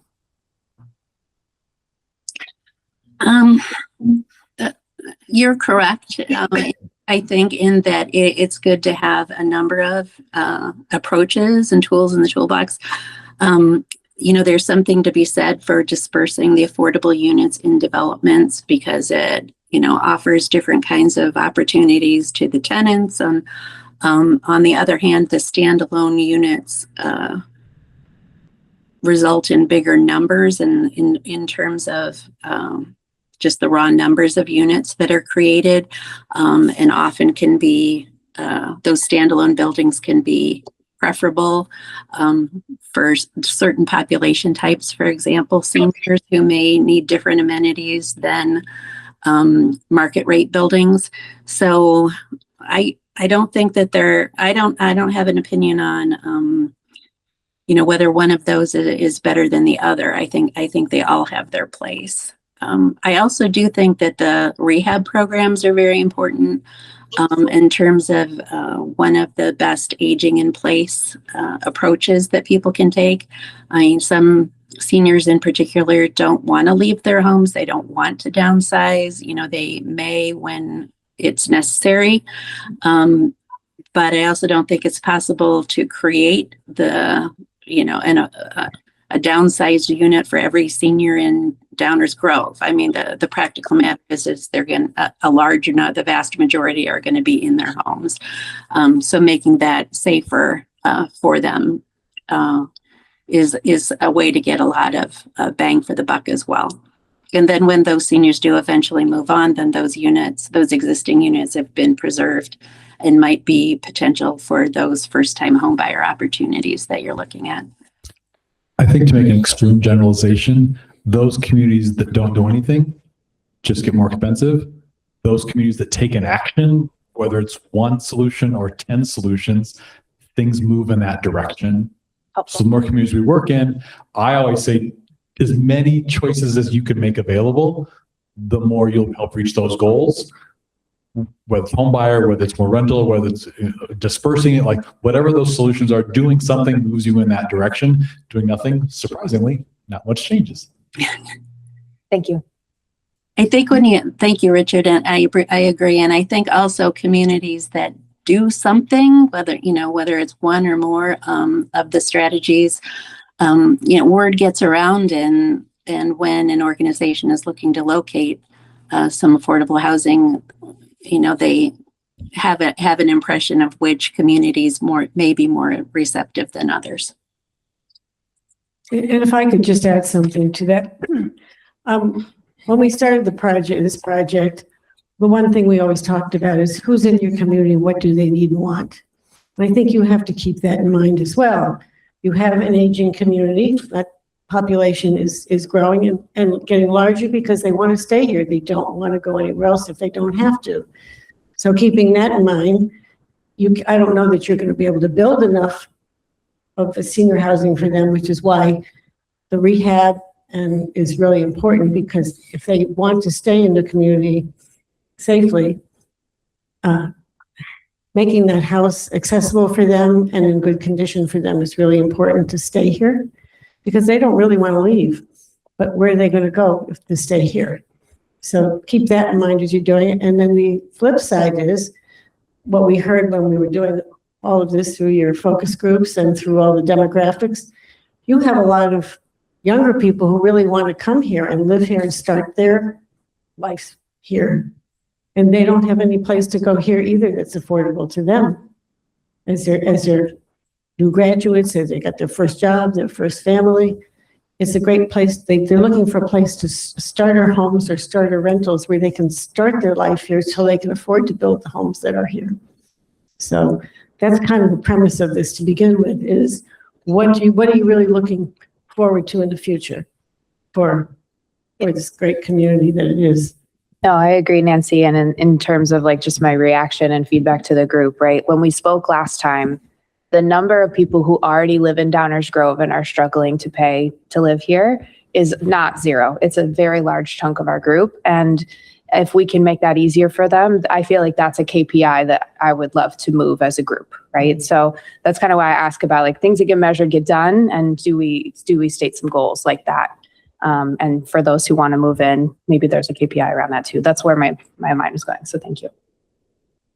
I have a question for more of a kind of practical thing for either St. Charles or Arlington Heights, as you've been through this. Hypothetically, if a building was to be built and we set aside 10% for affordable units, 100 units, so 10 of them are affordable, how is that managed? How do they apply to it? Who advertises this? Who's responsible for checking on the income to make sure they fit? Like, who's responsible for the management of this whole process? So in St. Charles, we have not been, so I think ideally we would partner with an organization that, a nonprofit organization, housing organization that can manage the affordable units. I think developers would be more open to providing affordable units if they then don't have to manage that as well. Unfortunately, we haven't been able to identify a partner in our area. So what we tell developers is they're going to be responsible for managing the units, and there is an affordable housing agreement that would be part of the entitlement approvals for the development that would define what their responsibilities are for screening tenants and verifying incomes, and then the city would then have to be responsible for auditing those projects and make sure they're in compliance. And that's not ideal because we don't really have the staff for that. And from the developer's perspective, it's not ideal for them either. So we're always we have that in mind for kind of working towards the future to try to identify a better solution. I think other communities have partnered with, I think SEPA in Arlington Heights, perhaps. Nora could speak to that.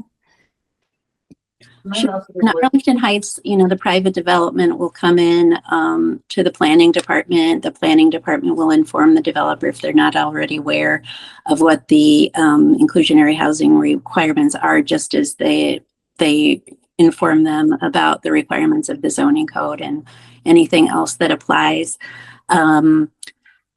At this time, the building management does the income qualification and that sort of thing, and they're required to submit, the buildings are required to submit an annual report regarding the included affordable units and the income, the household size, what the income level is, that sort of thing.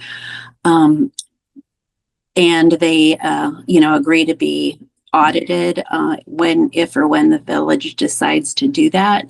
As Ellen was saying, a number of communities, I think very wisely, have contracted with nonprofit community partners for affordable housing, which does a lot of the taking the applications for the affordable units, making sure people are eligible, directing them to the buildings and monitoring those things. Again, so, it's one of the benefits of working with nonprofits is they can develop that kind of expertise, and the municipality can work with them, which saves on the burden on the municipal staff to do those things. It might be worth sharing that by the time the report gets submitted, we hope we can share more with you about a request for proposals that DuPage County did put out to find a nonprofit akin to community partners for affordable housing that could play a few different roles. So we know it has not been an easy process, and that the county typically works in, unincorporated areas with their resources for certain policies, but they expressed an interest in coordinating with local leaders who are interested in a similar direction. So we didn't include that tonight because it wasn't ready for prime time, but hopefully by the time the report comes out, we'll have a little bit more to share. I would say thank you so much. It was really interesting, hearing all the different perspectives that we heard tonight. My question, or kind of, I'd say from this, the biggest challenge seems to be the development, because there seems to be not great opportunities for funding. The developers don't know how to manage it. The villages are also not the experts on it. So it seems to be like the development is the big challenge here. Are there any recommendations of how to incentivize the developers to do that? And if it was maybe went over my head tonight, but could you speak to that a little bit? Well, just briefly, Nora mentioned, so we do offer, as well as Arlington Heights, some offsets, development offsets as incentives as part of our IHO. So developments that include affordable units can take advantage of a density bonus, so build at higher densities than would otherwise be allowed under straight zoning. Waiver of school and park impact fees for affordable units, waiver of building permit fees for affordable units, things like that to help incentivize. It can be hard to change an existing housing stock. Sort of who's there now is sort of, it can be difficult to do that. If somebody's living in their home ownership is very difficult to sort of have an impact on. To add new buyers, there's programs to do that. On the rental side, if the existing housing, if it's affordable, what's the incentive to stay affordable or not to reach market rate? So that's why it sounds on the development side, because we sort of have solutions for that. The easier solutions for it. If you need some more, development is going to happen. Developers are always going to find a way. I've worked with a lot of communities say, we're never going to change. And every year there's new deals that come through, new projects come through, and those opportunities are lost to take advantage of that, to create a housing stock that's more geared towards what the community wants. But preservation is definitely a challenge that I don't think the affordable housing world has figured out really well how to adapt that.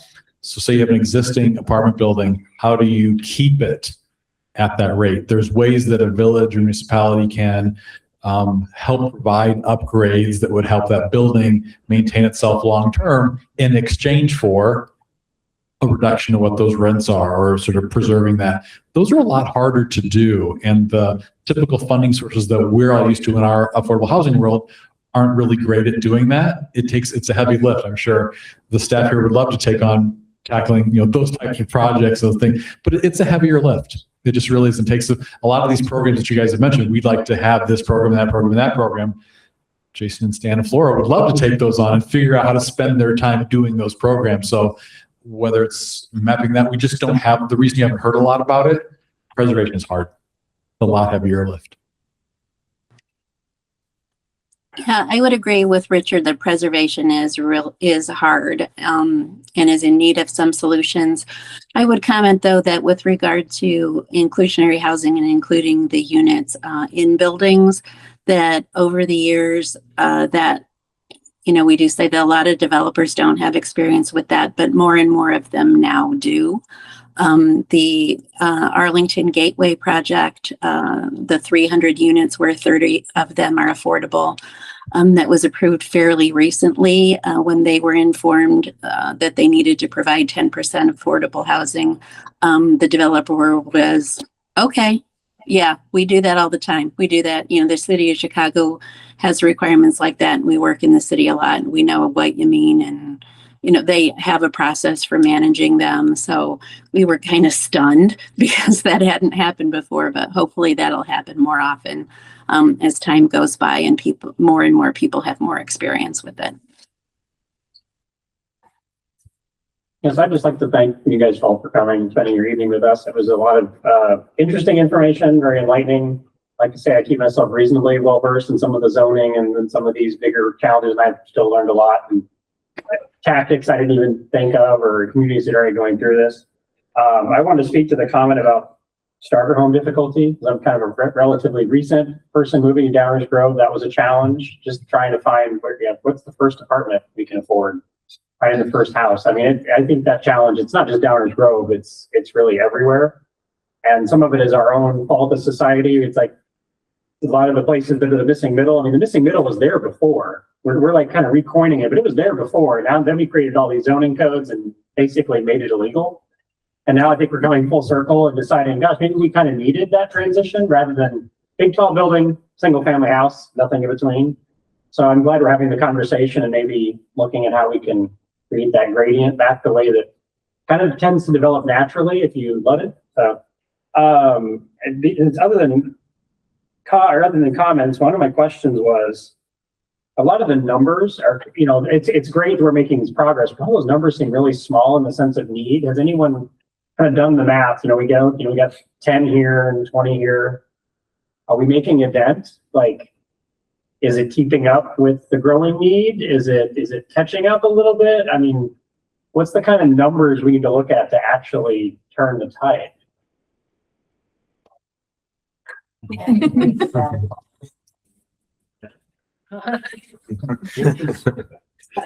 you look at the time.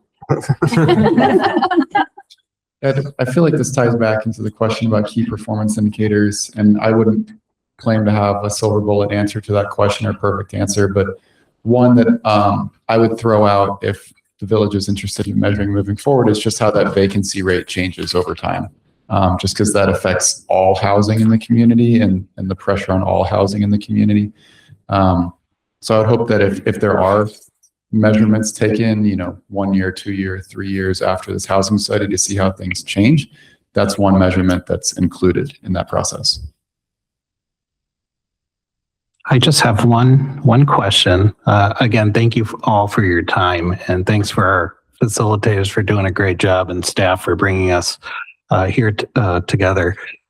One question that I have is there any experience that you can share that as you deploy attainable housing, maybe even for missing middle for adjacent single family homes, has there been any adverse or positive or neutral effect on property values?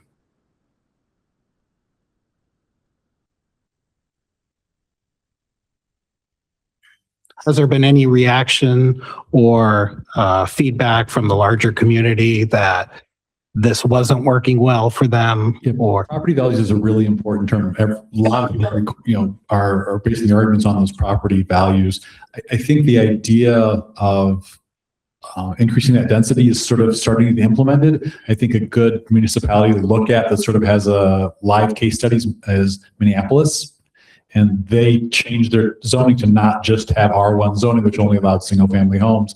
I think what they found over time is that the change has been much slower than they anticipated.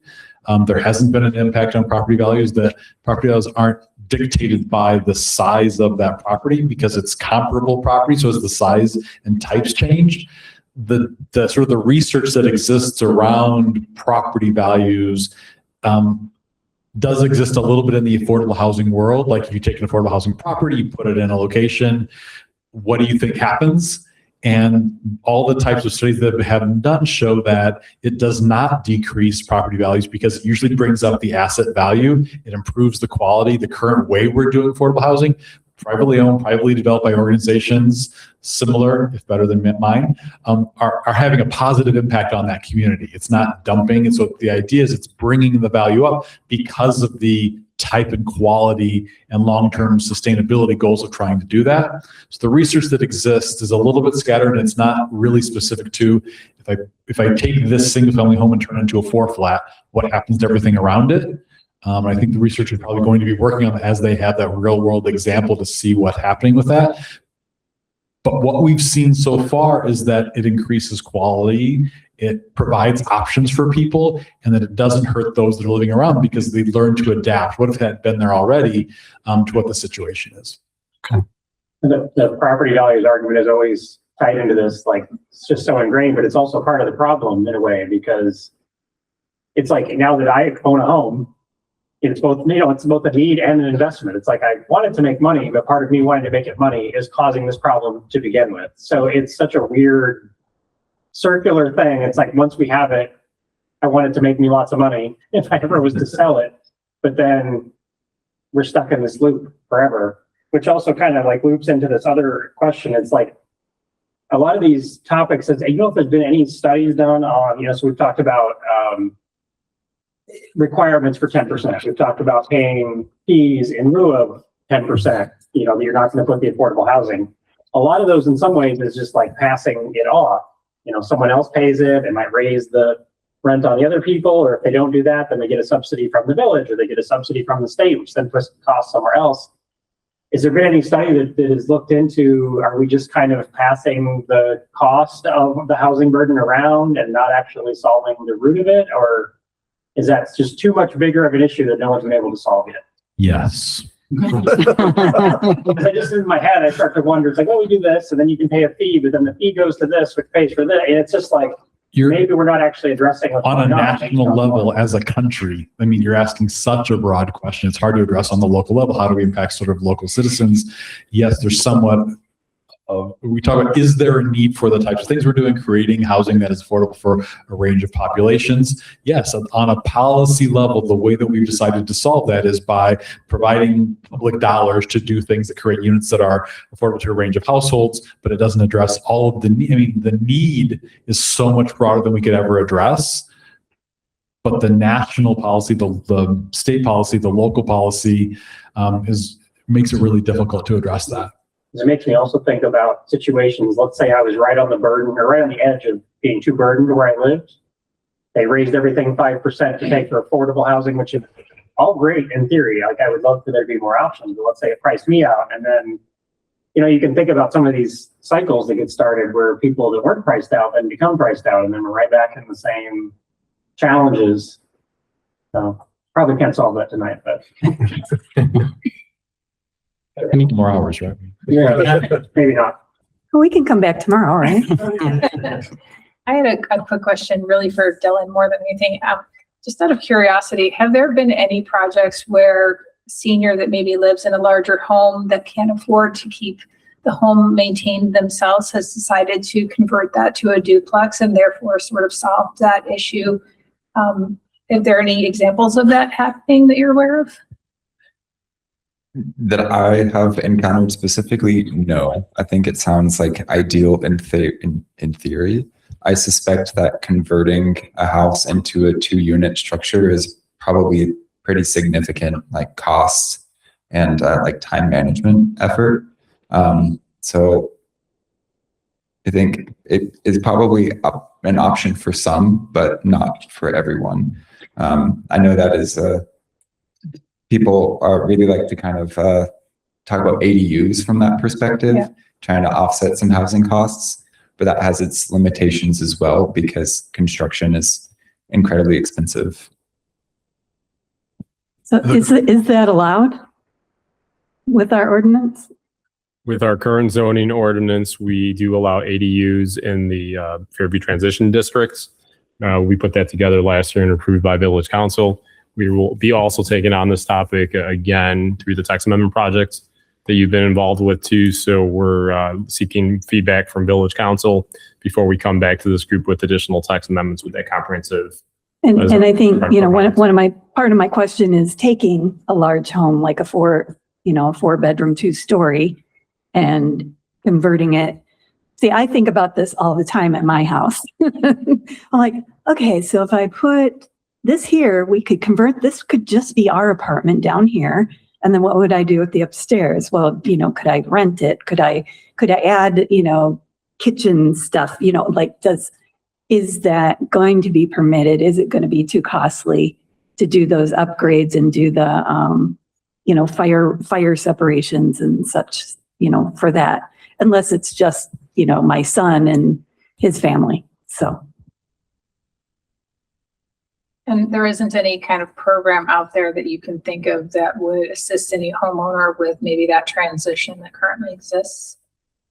That's a great suggestion. I'm not aware of that happening at all. Changing the structure of the house, that's something that costs money. The closest thing to that I can think of is called a home sharing program, where there's facilitators that help people that need a place to live with people who have enough space left over in their house without any conversion at all.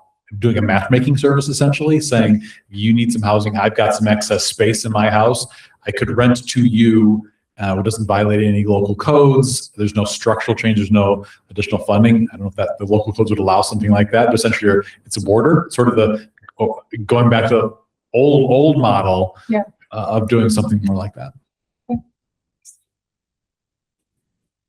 There's another tool that we work with an economist based out of Portland, Oregon, and a tool that they like to promote. And I think it's actually incorporated in part of the Build Act, but it's a missing middle land division. So it essentially allow a landowner to split part of their lot and sell off or lease off pieces of it for the development of new units. And I think that is also a potential solution. But I don't know or have much data in my back pocket to cite right now. Great, thanks. I have one. No one's mentioned tiny houses yet. I was going to go there, but I felt like you kind of answered that. So I just have a general comment that, Dylan mentioned the need for education in his presentation. And although the people who would put our policies into place are not necessarily the general public, I do think there's a lot of value in educating the general public, as Mr. Richards alluded to, and just being able to understand that, there's a very negative perception about some of the things that we're discussing this evening. And if our community is approaching that with teamwork and open minds, because it doesn't have to be negative, I think there's a lot of value in that. And I hope that is one of the next steps recommended to the village. Other questions, comments? Just a question generally about the process. This ends up as a final report presented to the village council. Are there going to be any specific recommendations that are going to come up? We could see those, or I just have to wait for the final? Like prior to the final, yeah. That's the last thing on the agenda, so take it away, Ben. Yeah, we can talk with staff about how to coordinate that. In the report, there are broad strategy recommendations, maybe 4 or 5. And then underneath those strategy recommendations are bite-sized action steps that could be taken over the next several months. The whole process is what we call a housing action plan. So it definitely has incremental, detailed next steps, such as education. But we'll have to coordinate with staff about how we could possibly incorporate your feedback between now and August. I guess I'm more interested in reading it. Sure. Sure. Yeah, so if I can jump in, yeah, the next step would be the team that we've assembled is going to put together a report. It'll be presented to the village council. We're tentatively looking at the August 18th meeting. So it would be available publicly the Friday before the meeting. It's typically when they post the agendas. This is also playing into our zoning ordinance update. Some of these topics that we're discussing tonight, ADUs, missing middle. We're going to have a discussion with the village council on the 21st of July about some of these topics to see. Generally, we'd already talked about ADUs and what the direction they're looking to do. So we're going to mold all of these things together, and then once they get that report in August, if there's additional direction for zoning ordinance changes, because we just did our comp plan and we're doing a zoning ordinance update, then we're going to meld them all together. So you might see some of the recommendations from this group, if council's like, yes, we should do this, come before you again in the fall to say, okay, we've taken this report and recommendation XYZ. Councils, they want to do X and Y right now, so we've incorporated that into that. Other questions, comments? I just want to thank you for the presentation and all the work you put into it thus far. It's obviously a need, and anything constructive we can do to kind of make this more of a reality and put aside some of the public's negative perception of anything around affordable housing. Seems like there's been some success in St. Charles and Arlington Heights that we could kind of learn from. So just looking forward to the next report. It's great. Thanks. Fantastic session. Thank you for all your time, your guidance, and your direction. Is there anything else that you guys wanted to share with us or ask from us before we conclude the workshop portion? No, I think we were going to do a rapid fire final words of wisdom, but it came out organically. So no need to add to the agenda. Perfect. Thank you for all your great questions. Thank you. And for your leadership. As it's been said, that's really probably the number one, the most important step is what you're doing right now. So we appreciate what you're doing. So this concludes the workshop portion of the meeting. Since this is a public meeting, I'd like to invite any members from the community, from the audience that would like to speak about anything outside or not related to the workshop. I'll take that nobody's interested, and then I'll direct it back to staff for next steps. Yeah, so thank you everybody in this room, planning and zoning, for spending just a little more time with staff and our public this week between tonight and obviously Monday night. It's been a long week, but your extra time is very helpful and impactful for this project and the cases that we're looking at on Monday. I'd like to also thank the panel for working with us to schedule this evening. I know we had some scheduling issues in the beginning on this, but I think everything successfully worked to educate not only our planning and zoning commission staff and our public members, but I hope members of the public watch the video too, because there is a lot of information that was shared this evening and a lot of new things I know we personally learned. I know we lost a couple of members, but I thank you for coming this evening to spend a little more time with us. We don't have any more meetings this month, but we will be meeting in August, as I noted with our last meeting or earlier this week too. So thank you for your time. It would be okay to adjourn if you're all right with that. Thank you. Is there a motion to adjourn? Yes.